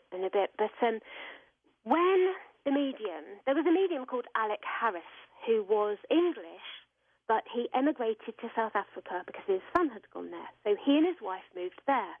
And a doctor called Dr. Douglas Baker, he was training to become a medical doctor, and he kept hearing from surgeons and doctors there that they had been to seances with a man called Alec Harris, and they had physically touched and felt the heartbeat, seen the veins of materialized spirits. So he started studying Alec Harris. Well, one day, Alec Harris's wife was arranging for the next seance to be held, and a friend of hers, who was called Viddy Jones, Mrs. Viddy Jones, she had become a convert because she had seen in a previous seance her dead husband, who was a mining magnate. He had materialized, and she'd held him, and they'd kissed. So she was converted. Well, this seance that Alec's wife was arranging was to be their last one for a while because it was draining him doing all these seances. So they wanted a break, but Viddy Jones said, well, look, I've got 2 people from the local spiritualist church. They want to come. We can't cancel now. Well, so Louis said, all right, we'll go ahead then, we'll go ahead. Well, when the time came for the seance, the day before, these 2 guests contacted Viddy Jones and said, oh, we can't come, but could somebody else from the church come in our place? And she said, fine, that's okay. So the seance began with these 2 strangers, and the spirit materialized, came out of the cabinet, which often is just a curtain where the medium is sitting behind the curtain. The curtain is pulled back, the medium is sitting in the chair, but there's spirits coming out and walking around the room. And they go up to the guests and they start shaking their hands. But Louis, Harris's wife, says she thinks that the spirits are very reluctant tonight. They don't seem their normal self. They look a bit wary. Well, as they get around to these 2 strangers, they go to shake their hands, and one of the strangers jumps up and grabs the spirit because they've gone there, little do the mediums and the wife know, but they are undercover newspaper people who have gone there specifically to expose what they believe is a giant fraud. They believe it's Alec Harris dressed up as a spirit. So the newspaper man grabs the spirit. The spirit starts to literally disintegrate as he's holding him. So he falls to the floor. The other guest, the other newspaper man, rushes to the curtains, flings them open, and there's all these cameramen outside. So the light flashes go off and blinds everybody in the room. The medium's wife, meanwhile, is furious because she knows the danger that the ectoplasm is going to cause, because it's going to hurtle back into the body of Alec Harris, her husband, the medium. So she's flailing around, attacking this man on the floor. Meanwhile, Alec Harris is suffering tremendously because this ectoplasm has shot back at breakneck speed into his body. And in fact, he was really seriously ill for a long time, and he didn't really recover afterwards. So there are stories of it being really dangerous. What happened to that newspaper man? I mean, did he go back and write an article and report what he had actually witnessed? No. She said he was so terrified, his eyes were wide with terror, because he thought it was all just a hoax, so he couldn't believe it was actually true. But no, I don't think they did, because when they developed the film, it was all blank. They didn't manage to get any photos at all, almost like the spirits had stopped them, I suppose. I don't know. I guess he was so traumatized by it that he didn't know. Have you witnessed ectoplasm, or have you seen a physical manifestation? No, I haven't seen it. Our development circle, I would love it if we were just working on physical mediumship. Our development circle is actually more about training people to go on to work on platforms, as giving messages. I haven't, no. I've had, we were doing a meditation one day, and I've had experience where I can hear and feel footsteps pounding coming towards me. And I'm thinking, they're going to hit me any second. They'll make contact with my body, but they never did. I've had that. And we were doing table tipping one night, and where you just rest your fingers on the top of the table around in a circle, and you're hoping that the table will start moving or levitating or something. Well, to be honest, I was getting very frustrated because we had a couple of people who were guests that we'd never met before, and I was convinced that the lady sitting opposite me was pushing the table, and I'm sure she was. So you still get cheats now, but as we sat there, we'd been there for about an hour or so, and the table's not really moving, and I'm thinking, I can't wait to go home. And suddenly, I get this poke on my back, and then I get a prod on my shoulder, and my hair starts getting pulled. And I'm looking around. I can see everybody's hands, so it's not their hands, and I'm getting poked and tickled by invisible fingers. So I've had that sort of thing happen, but I haven't seen ectoplasm. Sounds like some mischievous ghosts, some children perhaps. Back with more of my conversation with Steph Young as we discuss proof of the afterlife right here on Coast to Coast AM. Welcome back. If there's one area of quantum physics that is likely to make your brain melt, it's quantum entanglement, a phenomenon once described by Albert Einstein as spooky action at a distance. And for reasons that are not entirely clear, two entangled particles can remain linked and influence one another instantaneously, even if they are billions of light years of distance between them. This effect has been demonstrated numerous times in the lab, so it's very much the real deal. Up until now, quantum entanglement experiments have always involved particles from the same group and of the same charge. But now, scientists at the relativistic Heavy Ion Collider, that's a facility at Brookhaven in New York, have revealed they have managed to take things one step further.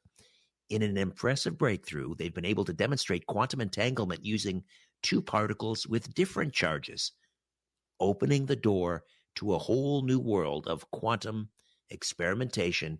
And you can check out the rest of this fascinating article in the news section of the coasttocoastam.com. All right, I'll be back again tonight in the Coast Air Chair As I always say, I guess they'll just keep bringing me back until I get it right. In the first half of tonight's Coast, that's Sunday night into Monday morning, Roderick Martin will be with me. He's a UFO investigator from MUFON and the host of the popular podcast and YouTube channel, Why the Big Secret. When it comes to UFOs, he's uncovered cultural differences in many minority experiences. And again, he'll join me to discuss his research of UFO encounters and alien abductees from the minority perspective. In the second half, Josh Reeves has been working on his quest to uncover the true ancient history and forgotten past of the Americas and the world in his groundbreaking documentary series, Lost Secrets of Ancient America. And he'll share his latest research that uncovers the mysteries of ancient America. That's tonight, Sunday night into Monday morning on Coast to Coast AM with yours truly. All right, when we come back, more of my conversation with paranormal researcher, author, podcast host, Steph Young, as we continue to delve into proof of the afterlife right here on Coast to Coast AM. Welcome back. Steph Young is with us, proof of the afterlife, and we're discussing some remarkable cases, some of them from physical mediums who manifest actual ectoplasm and fully materialized ghosts or spirits of the departed. You mentioned being poked and prodded by children. Do you ever bring anything home with you after you leave one of these developing circles? About a month ago, I think I did. I was lying in bed trying to get to sleep, and I knew there was a presence in the room. And the way, for me personally, when I feel that, my heart starts to go faster, and it's almost like I'm getting goosebumps, literally. And so I get a physical reaction to it. But I couldn't see them. I just was aware of feeling them. And at the same time, there was an image that I could see in my mind, clairvoyantly, of this man standing in the corner of the room, just a really pale figure with a bowler hat on. I'm thinking, oh no, I don't know what to do about this. So actually I got up and I went to a different room and just sort of waited a while and then went back to bed and it was gone. And I remember talking to my development tutors about it, and they said, well, you know, you'd come back from a trance workshop. And in fact, when I came home from the trance workshop and I was in the bathroom and I saw my eyes in the mirror, I didn't recognize my eyes anymore. They looked like somebody else's. So I don't think I'd fully come out of what had been going on at the development circle. I wasn't particularly scared because nothing sort of hurt me, you know. I mean, I've had experiences where I've been meditating at home, which is kind of how you get the spirits to contact you.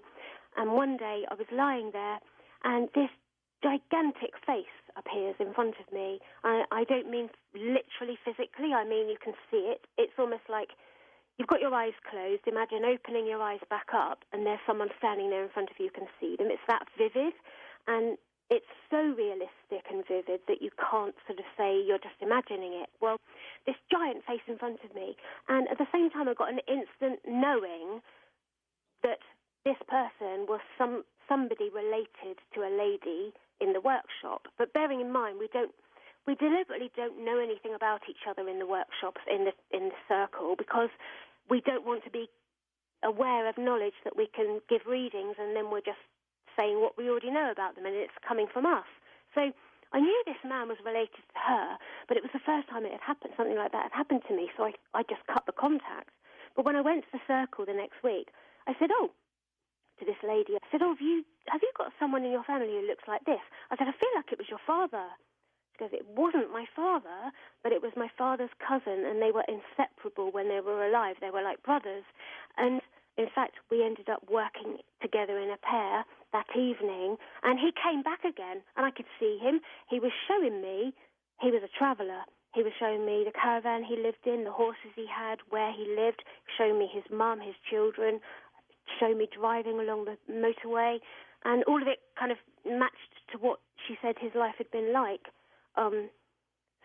No, I haven't had an attachment. We're really, really careful when we do our work in the workshop, And I think I'm a complete beginner in all of this, so I probably sound, very naive compared to a lot of expert mediums, but it's really important to do it in a safe environment. I wouldn't recommend trying to experiment at home on your own without joining a circle, because we do it to make sure that we only get friendly spirits, Are you dealing with the spirits of actual people who have passed on, or are you open to the idea that you may in fact be dealing with something that's not human? In other words, a human spirit. You're dealing with, I don't know, some sort of a demonic entity. Well, I know that some people say that can happen, and yes, you could have bad spirits come through, but when a spirit comes through, so I'll give you an example. One day we had a workshop, and so people from outside could come and sit and join us, and so we'd never met these people before, and we had to do an exercise which is like speed dating, but it was actually speed reading. So you sit with somebody and you go, right, give them a reading for 2 minutes, move on to the next one. So I was sitting with a lady I'd never met, and she came from a foreign country because of her accent, but I didn't know where. And my task was I had to get a relative of hers who had died, any relative. I didn't know anything about her. So I closed my eyes, and suddenly I could see this man, and I could see all of his features. He's wearing outdoor clothing, and he's holding a shotgun. And he starts to show me the riverbank that he's standing by, and then he walks to a really old stone cottage, and he goes inside, and I can see it, but it's very sparse. So I'm describing all of this, and she said, oh, that's my uncle who had died. And she said, could you tell me how he died? And I said, yeah, he was shot with a shotgun. And it just came out of me, and she said, yeah, that's right, that's correct. So when you have examples of things that match up completely with what the dead relative died of, or what they looked like, or where they lived, I suppose you could say it could be some demonic spirit impersonating them, but that doesn't really kind of match up with, a negative entity, because I've only experienced family of people coming through. We've never had something that's disruptive or means harm to anyone. Can anyone do this? I mean, you came into this as a skeptic, and now you seem to have you're developing abilities. Is it something that anyone can learn to do? Well, if I can, I would say probably anyone can. I'm very lucky to have found 2 really good tutors, but there's got to be lots of other tutors around. Yes, I would say if I can do it, then anyone can do it. I don't find it easy, and, quite often we're in absolute hysterics because I might be sitting with somebody doing pair work. I get a spirit to come through and they're just standing there and nothing's happening, and I'm just hopeless sometimes. So, or you get a message that's so inexplicable. For example, we were doing pair work again, and it was a stranger. I'd never met the woman, and all I got was this giant flapping yellow fish in front of me. That's all I could see. And I thought, I can't say this. This is so embarrassing. What on earth could that have to do with anything? But because my tutor was listening, I thought, I'm going to have to say something. So I tried to get the fish out of my mind, and it kind of vanished. And then I saw this red car with a blonde woman, 2 blonde children in the back, driving down a street. And they're driving to a house. And at the top of the house, I can see this big portal window. And I get the feeling that it's by the seaside because I can see seagulls. And so I'm telling all of this to the woman, and she said, yes, that's my dead sister-in-law. And then this giant flapping fish comes back again. And I thought, oh, no. So eventually I said, well, I'm so sorry, but that's all I'm getting at the moment. And she said, and I said to her, I think I can see your mum and dad. I think it's them. But I didn't know if they were dead or alive, so I'm just saying it. And I feel so stupid. But she goes, well, we were all allergic to fish as children. So it was a family joke. Mum and Dad would always threaten to cook us fish supper, to make us poison. Wow. So, yeah. So things like that. But then if I can get that to happen, then I would have thought anybody can. I mean, but then the thing is, it's not me. It's not me. I don't have these abilities. It's the spirits.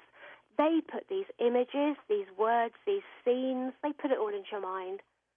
And, in fact, I get so nervous and so worked up when I'm doing these exercises because I'm so embarrassed, because I'm doing it with other mediums who are so good at it, that I'm excruciatingly embarrassed. And the more worked up I get, the less likely it is to work. If I go in there and think, well, it's not going to work, I'll just sit here, something does work. So it's almost like you have to get your mind out of the way of it. And that's the difficulty, because you constantly think, why am I seeing a giant fish in front of me? That's ridiculous. You dismiss it all. But then our tutors say to us, well, hold on though, the messages that are coming through, yes, you do need to try and decipher them, but remember, they're not messages for you. So they're not going to mean anything to you. They're messages for the family member you're sitting with. And when that came through for this lady, it really made her laugh, and she instantly knew why it was happening. Are you able to now turn it off, or now that you've opened this up, this ability, is it nonstop? No, for me it's not, because I'm not a natural at it, you see. So I'm not completely open to it all the time. If you said to me now, oh, give me a reading, get my deceased relative to come through, I very much doubt I could, because I would be so nervous and worried and anxious about it. So I don't have that natural ability. It's something that it's had to take me some time to learn, and you have to go into sort of a meditative state in order to open up to it. Other people that I've met are wide open to it all the time. So I think it very much depends on each person. Because there are so few people that either have the ability or have developed their ability. I mean, what's happening on the other side? Are they like lined up around the corner? It's like at a phone booth waiting their turn so that they can find someone to communicate with? Well, it's funny because there's a kind of common phrase amongst the mediums that I've met, and they all say it's like a busload of spirits arrive at the same time. Because actually, when you get contact with one, you quite often find that another one comes and you've got another different person standing there. You don't know who they are or why they've come, and the messages can get really confusing because they're so keen to come and talk to you. So, yes, it's like a busload of spirits arriving, and it can get quite hectic because, yes, they want to come. And we were doing a workshop once, and my colleague, one of the people in the group, he started going into trance, and then he started talking in a voice that was not his and crying and saying, I'm lost, I'm lost, I'm lost. It turned out that it was a spirit who didn't know he had died. So my tutors were encouraging him to say, can you see the light? Because he was saying, it's dark, I can't see anything. And they were saying, look for the light. Your family are there. And they guided him. And they do this a lot. It's called rescue work. And they make sure that he can cross over properly. Well, this happens a lot. Sorry, I've lost my train of thought now. That's okay. I was going to ask you, because you got into this field because you were researching a book. Now that the book is finished, are you going to continue to pursue mediumship, or are you going to move on to something else? Oh, no, I'm definitely going to continue doing it, because before I did it, I always had a belief as a child in the afterlife, but no proof of it. But I am definitely going to continue. I'm not trying to do it professionally, but it's a confirmation and the comfort that it gives you, to have your family members give you messages. I'll give you a silly example. One day I had an interview that I wanted to go and interview someone, and it was quite a long drive, and it was going to be a couple of hours drive there and back, and I had to get to my development group as well. So when I left, I hadn't eaten breakfast. I stopped off at a motorway service station, and all I bought was a bunch of bananas. So I remember standing at the cashier, and they said, anything else, any petrol? I said, no, just these, thanks. And I kind of waved the bananas at them for some reason. Well, all I ate that day were a series of bananas because I didn't have time to do anything else, and I just about got to the group in time in the evening. Well, we were sitting in pairs, and then the message that comes through is talking about me eating these bananas. It's telling me all the things I was doing that day as I was driving. And it's also talking about the medium sitting next to me. She said, I can't say this. I've said bananas, that's silly enough. And now all I'm seeing is screwdrivers. And she's saying, this is ridiculous. I'm obviously imagining it. But the thing is, screwdrivers are highly relevant to me because I've lost a lot of family members and I've got all of their tools. So whenever I'm fixing something in the house, I never put the screwdrivers away. I always leave them out. So I've got screwdrivers everywhere all over the house because it reminds me of, you know, my uncles and my family members who they belonged to, and it gives me so much comfort. So she was talking about these screwdrivers. So when I get messages like that, or when I'm told a family joke that nobody could possibly know, it gives me so much confirmation and proof that we carry on. All right. We're going to carry on after the break. As we roll into the top of the hour, we're going to open up the phone lines and take questions and comments for Steph Young, author of Proof of the Afterlife. Stay tuned for more right here on Coast to Coast. Welcome back. AM. Say hello on Twitter at Richard Serrett. And again, the website strangeplanet.ca. Aliens may be waiting until a cosmic version of high noon to send out their signals to us, scientists have suggested. In a new study, researchers hunted for technological signs of ET during the moments when exoplanets pass directly in front of their suns from Earth's point of view. These exact moments could be the perfect chance for an alien world to beam out a signal to Earthlings in an attempt to make contact. Exoplanetary transits are special because they can be calculated by both of us on Earth as the observer, and as also any potential technological species in the exoplanetary system itself as the transmitters, says study leader Sophia Sheik, a postdoctoral researcher in radio astronomy at the Search for Extraterrestrial Intelligence Institute. That's the SETI Institute. These transits then are a predictable and repetitive time during which aliens might think to send messages and Earthlings might look to receive them. This strategy helps us narrow down the huge question of where and when to look for a message in the vast reaches of space, Sheik told Live Science. You can read more of this story in the news section up at coasttocoastam.com. All right. We'll get to your calls next for Steph Young, author of Proof of the Afterlife, right here on Coast to Coast AM. Steph, one of the more touching cases in the book, Proof of the Afterlife, and in fact, you include an excerpt in the book before the introduction about a woman who, I guess she makes contact or sees a full-on apparition of her late little boy. I believe he was 5 years old when he passed. Can you tell me about that? Yes. Well, she was at a séance, and in fact, it was actually a newspaper reporter, her husband, and this little boy's voice materialized and said to his father, I want my mummy, and I want to talk about the bottle that she put into my coffin when I was buried. Well, the reporter, father, he didn't know about this, so he asked his wife, and she confirmed that she'd put a little bottle of scent into his coffin before he died. And at the same séance, there were physical materializations as well. That's so touching. That's a remarkable story. All right, let's go to the phones, and we're going to begin with Jason on the wild card line. Jason is in Olympia, Washington. Jason, good morning. Welcome to Coast. Thank you, Richard, for taking my call, and thank you, Steph. I had just two questions and a really quick story, and I'll keep it short in respect for the other callers. I'm a search and rescue volunteer, and many, many years ago, on my first year doing this search and rescue stuff, I went on a search for a missing girl, and she was young, and we ended up not being able to find her. on this property. Later on that night, I had a terrible dream, and I heard a young girl scream.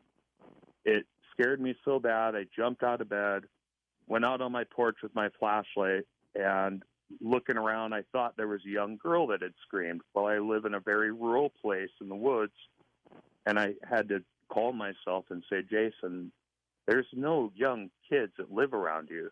So that was really scary to me. But 2 years later, this young girl her remains were found a couple hundred miles away from the search site. So my question for Steph was that young girl, did she reach out to me when I was there on that property searching for her? And then my other question was, does Steph know if this happens to other first responders or people that are looking for missing people?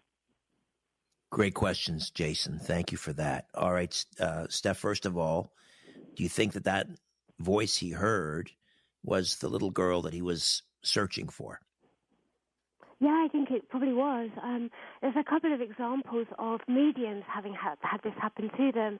There was a Welsh medium called Jack Webber in the 1940s, and he had a family come to him because their elderly relative had vanished one day, and they asked him if he could do anything to help. Well, he said to them, yes, I can. He's come to me now. I know that he's ended up in the river in the countryside. He gave the specific location. He said it's Monday today. His body will be found on Friday. So there are examples of this happening. A lady called Isa Northage, who was also a medium who had physical manifestations, and one day she was doing some table tipping, sitting around, and a murder victim came to her. It was in the newspapers that he'd been murdered, but they didn't know where his body was. And again, he came to her and he said, I'm so-and-so, I was murdered, and you'll find my body in this place. And his body was found there. So I do think it happens. With regards to search and rescue, I've never really heard that before. However, there was a case not so long ago where a lady had driven accidentally into a river in the wilderness, and she had her young baby inside. The lady unfortunately died, but when first responders and search and rescue were looking for her, they were alerted to the car under the water because they could hear the baby crying. Oh, but wow. The baby was not conscious at the time. That's remarkable. And another case, actually, a lady and her son, they had left their hometown. They were going to go and live with the boy's father, and they vanished on a country highway on a very winding road. Well, as the search went on, they were looking in every county because they didn't know which one she'd be in, and a local policeman had heard about the story, and he happened to be passing that highway, and he thought he could see some skid marks from the tyres. So it led him to look down over an embankment, and reports came out in the newspapers that he had heard the little boy shouting for help. But again, the boy was completely unconscious and the woman was dead. So there are cases where voices have been heard. All right. Jason, thank you for that. There's another excerpt in the book. How would you like to feel the hand of a man who's been dead for 100 years? What happened there? Well, that's come from the man called Stuart Alexander, who is a current physical medium, although he's retired, and he had a development circle in Hull. In fact, it took him, he was very persistent because it took him 13 years in their development circle for anything to happen, but he persisted and persisted. And when things started to happen, they used a trumpet, which is, it looks like a sort of child's toy. It's a sort of conical shape. And the trumpet started moving and a voice was coming out of it. Well, as things progressed each week, it soon turned out that he would be tied into a chair, you know, the way they used to do it with all the ropes, so there's no way you can get out of it. But suddenly, they would have a table in there, they would have the lights on so everybody could see, and suddenly this kind of white blob would appear on the table, and it would morph and change into the shape of a hand. And I've got multiple witness accounts of people who went there and said about it. And, for example, one guy, Kai Mugi, said that a black mass seemed to sort of swell on the table and then gradually morph into a hand. And this hand, they would hear a voice, and the hand would say, "How would you like to feel the hand of a man who's been dead 100 years?" Because the spirit was saying that this was him, this was his hand, and it would go around and shake people's hands. And people would describe it as a perfectly normal hand, just like anybody else's, and it would shake their hands. And then also they would have physical people materialize, but then they would... And the reason why, because it's very easy to say, okay, this is all trickery, it's somebody dressed up as a spirit, but the reason it wasn't is because they would melt into the floor as if they were made of wax and completely evaporate and maybe leave a bit of pulsating white energy on the floor. So it didn't seem possible that this was sort of trickery.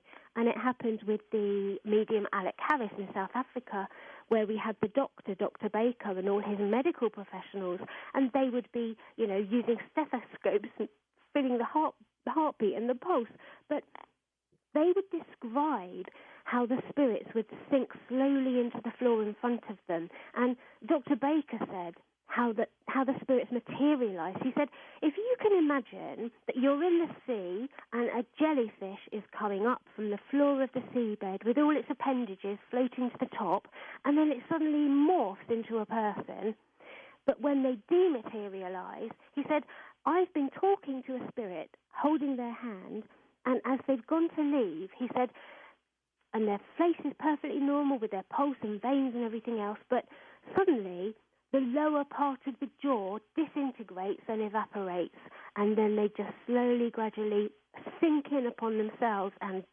vanish. He said, how can that be fake? How can that be a trick? Right. Where do you suppose they go when they disintegrate? Well, I mean, the historical mediums, it seems to be the impression is that this energy goes back into the body of the medium.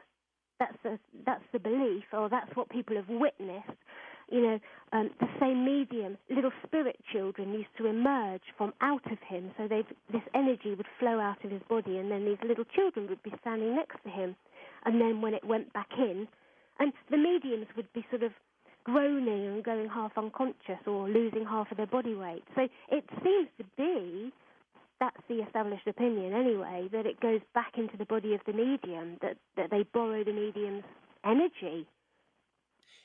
It must take a tremendous amount of energy for the spirit to manifest, number one. I know. And number two, do they require instruction on the other side on how to do this? Well, the belief is that they have a sort of group of controllers who, because you get a busload of spirits, so they kind of control who's allowed to come through and in what order. And the idea is that they're sort of spirit scientists on the other side manipulating this energy so that the spirits that manifest can utilize it. That's the idea, anyway. All right, let's say hi to Mayad, is in New York City. Hello, Mayad, welcome. Yes, good morning, and to the beloved community, Happy New Year. All that you want, and especially stillness and spiritual solace. Fascinating program, Steph. I'd like to, hopefully I can get iHeart on as I hang up, but I'd like a couple points of clarification and two main points to my question, so if you would take a note. First of all, you have a delightful lilting voice, so I want to know where you presently are and or where you're from. The second part is you mentioned, and I think he's passed over, but you mentioned a particular manifestation medium who wrote a book, so I'd like to get the title and that you recall and the name if possible. The first part of my question is, it seems that you went to have a psychic healing, and is that how you discovered your abilities? And or if you could say about your heredity, because sometimes a grandmother or a grandfather or a great one has some of those abilities that you might not have noticed at first.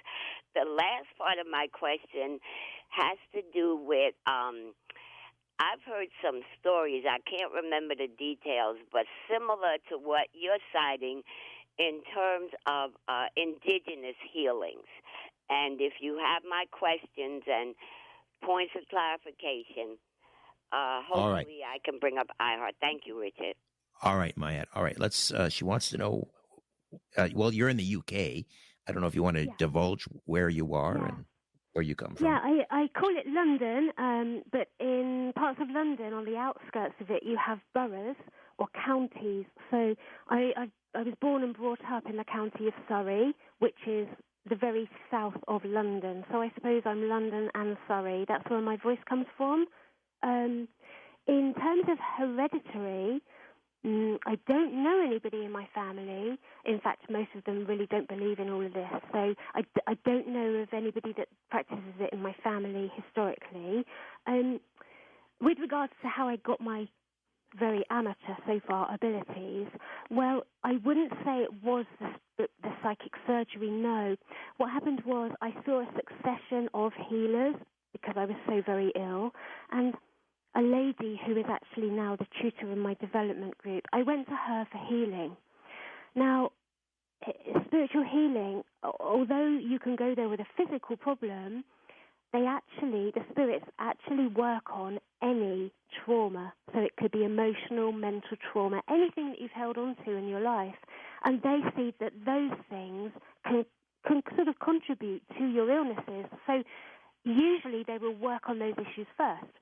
Well, when I was having my sessions with my development leader, she would bring, I didn't know she was going to do this, but as I'm lying there with my eyes closed, she would bring family members who had died through to speak to me while I'm lying there. And then she would say to me, "Oh, you were asking that question," or "What? Oh, why did so-and-so say that to you?" So she knew what was going on. So I knew I wasn't imagining it because she was hearing the conversations I was having. So she developed it like that. She developed my ability in that way so that I could then learn how to bring these spirits forward. She taught me how to do it. So that's how it started. All right, we're going to take a break here, bottom of the hour. When we come back, I'll get you to, if you can think of you mentioned a manifest medium who wrote a book, if you can remember the book and the title. And then I think Maya also had a question about indigenous healing and healers and whether you're familiar with any of those. All right, back with more of your calls and more of my conversation with Steph Young, author of Proof of the Afterlife, right here on Coast to Coast AM. Say hello on Twitter at Richard Serrett. Again, the website, strangeplanet.ca. It's a riddle that has left engineers scratching their heads for a very long time. How is it that Rome's famed Pantheon has stayed intact for almost 2,000 years, while many modern concrete structures crumble after just a few decades? Well, now researchers may have finally discovered the secret behind ancient construction methods, and it's all to do with tiny pieces of lime that come with self-healing capabilities. Close analysis of Roman concrete has revealed tiny, bright, white mineral chunks called lime clasts. The team, which also included researchers from Harvard and laboratories in Italy and Switzerland, used high-res imaging and chemical mapping to look at some lime clasts more closely, and they discovered the lime may actually help the concrete heal itself when it cracks or breaks. During the hot mixing process needed to make concrete, the lime clasts become brittle, creating an easy, accessible source of calcium for the rest of the concrete. This means that when the tiny cracks form in the concrete, the lime clasts react with water and create a calcium-saturated solution which can recrystallize and quickly fill the crack. Wow, there you go. You can read more of this fascinating story in the news section up at coasttocoastam.com. Back to more of your calls, questions, and comments for paranormal researcher, author Steph Young, as we continue to discuss proof of the afterlife right here on Coast to Coast AM. Steph Young, proof of the afterlife. We're talking ectoplasm, psychic surgery, physical manifestation mediums. Just finishing up with an earlier caller, Mayad from New York, was wondering, you had mentioned a manifestation medium who wrote a book. Do you remember the book, the title? I've been racking my brains. The problem is that there's about 14 different mediums that I've covered in the book. So, and a lot of them, they do have books, but there's probably about 12 different names. So I don't really know which one it was, because all of them were materialization mediums and healers. Oh, well, I don't know. Maybe just mention one that immediately comes to mind, the first one that comes to mind, and that'll give her something to work with. I'll tell you about one, because your guest had also asked about indigenous. Yes. And it got me thinking about a healer that I know called Brian Walsh, who's Irish. But there's also a famous old healer who was Irish. So Brian was saying to me that Celtic people seem to have quite an ability to heal, and there's a long tradition of faith healers in Ireland. Well, Albert Best, he knew he was different as a child, but he was brought up by a lady that he didn't know wasn't his grandmother. And then he met his real grandmother one day, and she said to him, "I'll be with you at Goubelay, and you will be a widow by the age of 24. Well, he went off to fight in the Second World War, and he was shot by a German sniper, and so he was lying there on the ground, and they picked his body up because they were going to dump it with all the other dead bodies. He suddenly heard a voice saying to him, 'Get up, get up.' So he got up, and the Germans ran away in terror. Well, when he came back to Ireland, he discovered that his wife and children had been killed in a bomb raid. So he was heartbroken that he moved to Scotland. Well, he met a psychic window cleaner who introduced him to a spiritualist church. He developed the ability to go into trance, and then he started healing people. And one astonishing account, a husband and wife, Mr. and Mrs. McDonnell, their son had a condition called giantism, where he was growing exponentially, and he'd had a series of operations. Nothing could heal him, and he was going to die.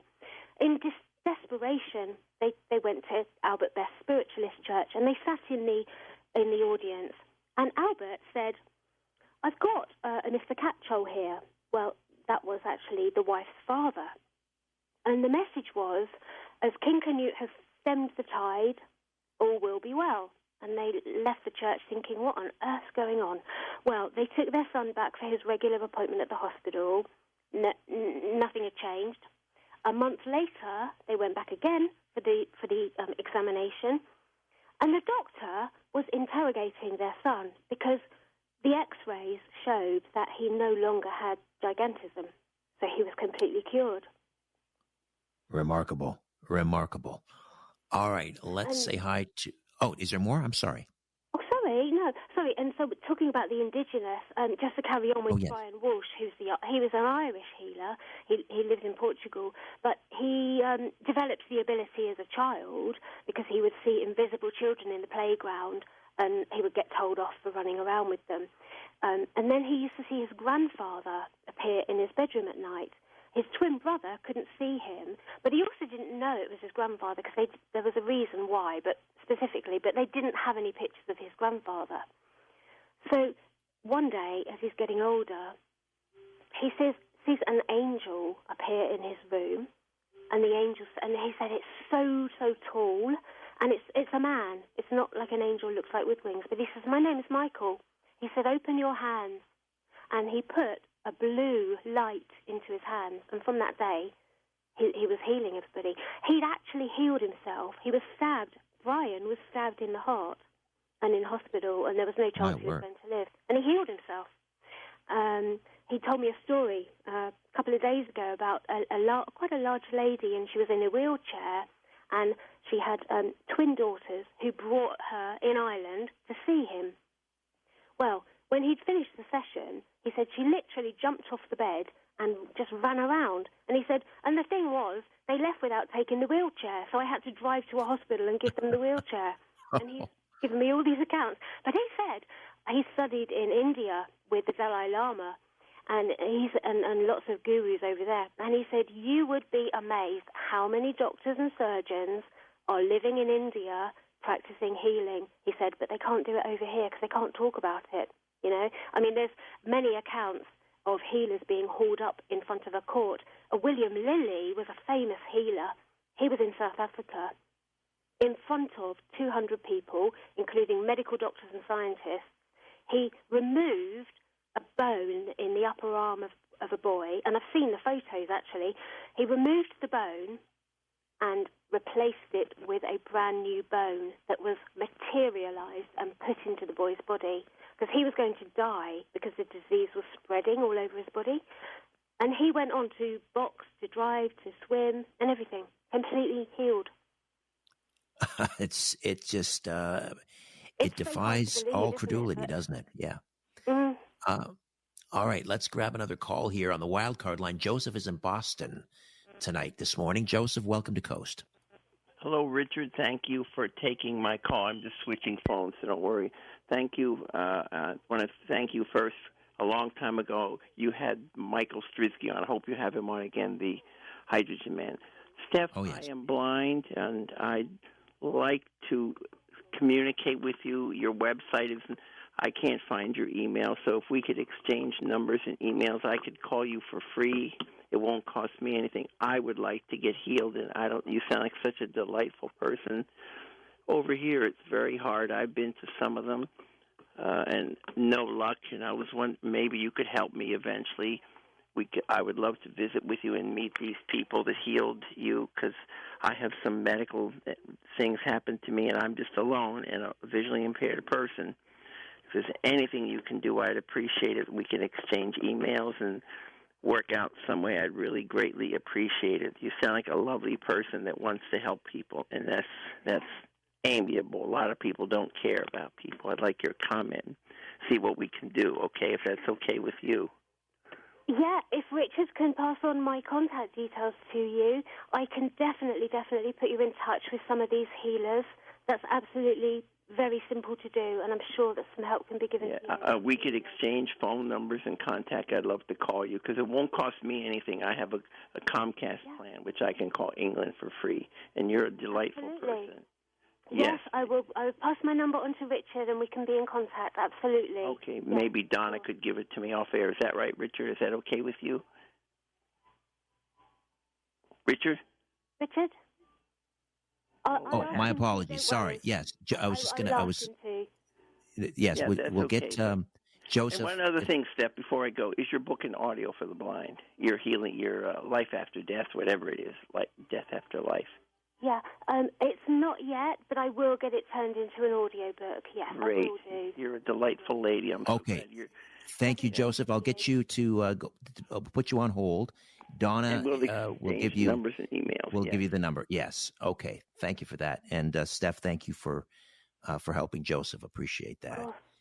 All right. Let's say hi to next is Joe in Elkton, Maryland. Joe, welcome to Coast. Hi, Miss Steph, and hi, Mr. Richard. Hi there. Miss Steph, Hi. have you ever run into a psychic parasite that wreak havoc on your gifts? A psychic parasite. Sorry? A psychic parasite. I haven't. No, I've never had an attachment. One of the reasons I think that is because mostly anything that I do is done in the development circle. We open with prayer. We make sure that the energy is really positive. There's no ill intention amongst any of us. And if you do it in the right environment, and then when you're leaving and you're finishing, you make sure that it's called closing down. You make sure that you basically say, I'm closed for business. That's what I say anyway. You are protecting yourself. And don't forget, there are spirits on the other side that will stop these bad spirits from wreaking havoc. because we're not alone when we're doing this. We've got all the guardians and the protectors. They step in and they make sure that no bad spirits will come and attach themselves to us. So there's a very safe way of doing it. I think if you're not doing it that way, and maybe you're playing around with a Ouija board at home and you're just letting any spirits come through and you've got nobody there acting as a gatekeeper, that's when you're going to run into trouble. All right, Joe, thank you for that. Let's say hi next to, let's go east of the Rockies. Ben is in Harrisburg, Pennsylvania. Ben, welcome to Coast. Hello, Richard and Steph. Hi, Ben. Yeah, I would like to ask if it's possible for a previously passed away pet to the spirit to find its way home again.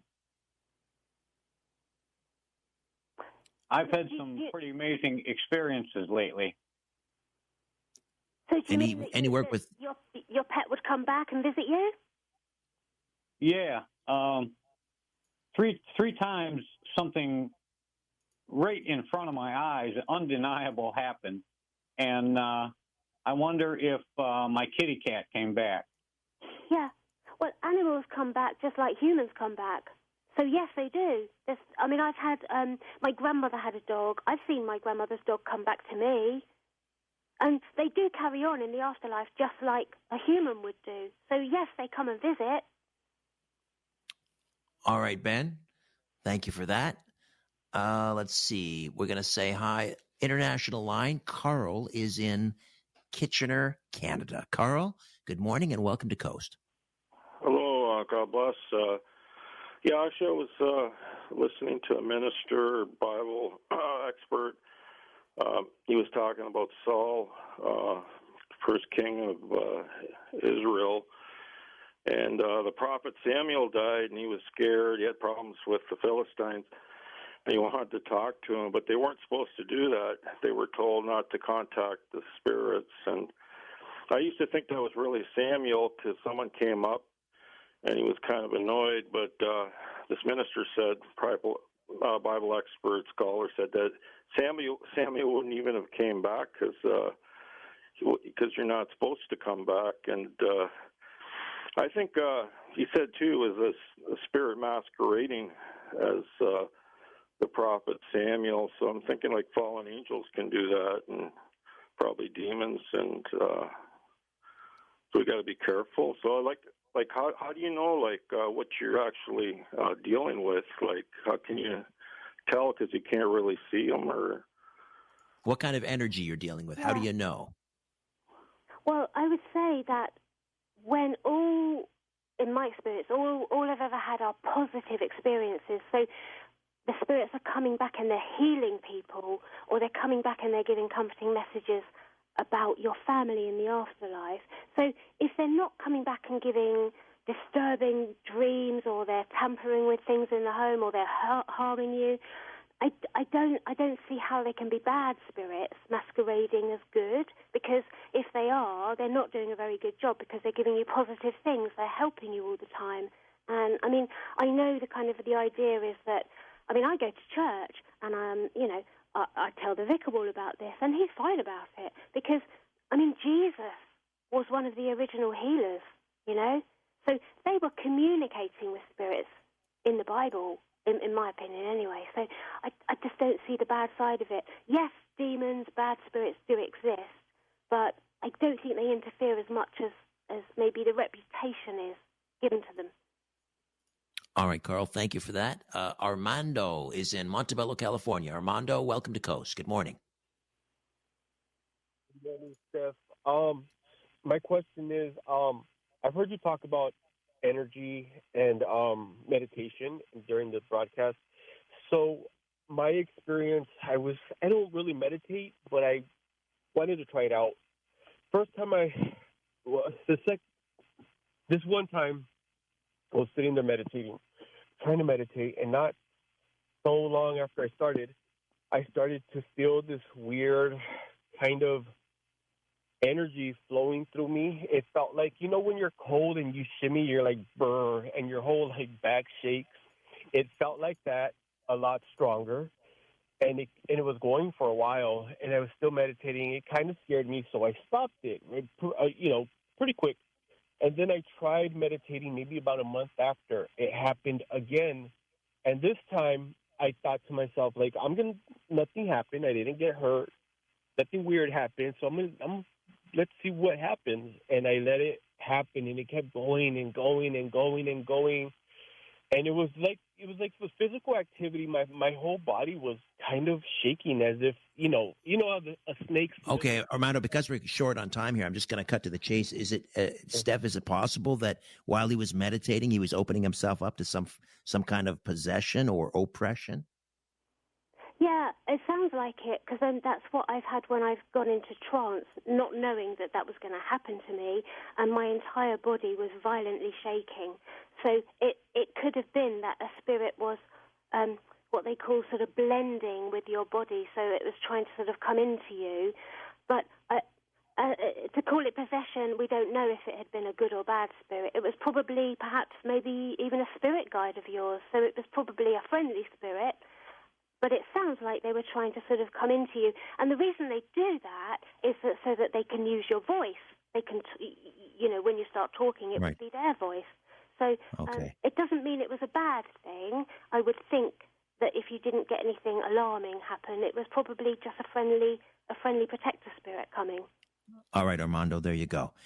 Wow, Steph, these 3 hours have flown by. Thank you so much. I know you hung in there for an extra hour. We appreciate it. It's great meeting you. I hope we'll speak again. Thank you so much. It's been a pleasure. Thank you. Proof of the Afterlife. The Dead Don't Die. True Tales of the Afterlife. Steph Young. All right, that's it for me. My thanks to George Norrie, George Knapp, Lisa Lyons, Stephanie Smith, Tom Danheiser, Dan Galanti, Chris Burrows, Michael Cozio, Donna Walker, Sean Ladisor, Tim Banal. I'm Richard Serra. Thank you for your ears and your voices, your beautiful voices. Until tonight, so long for now.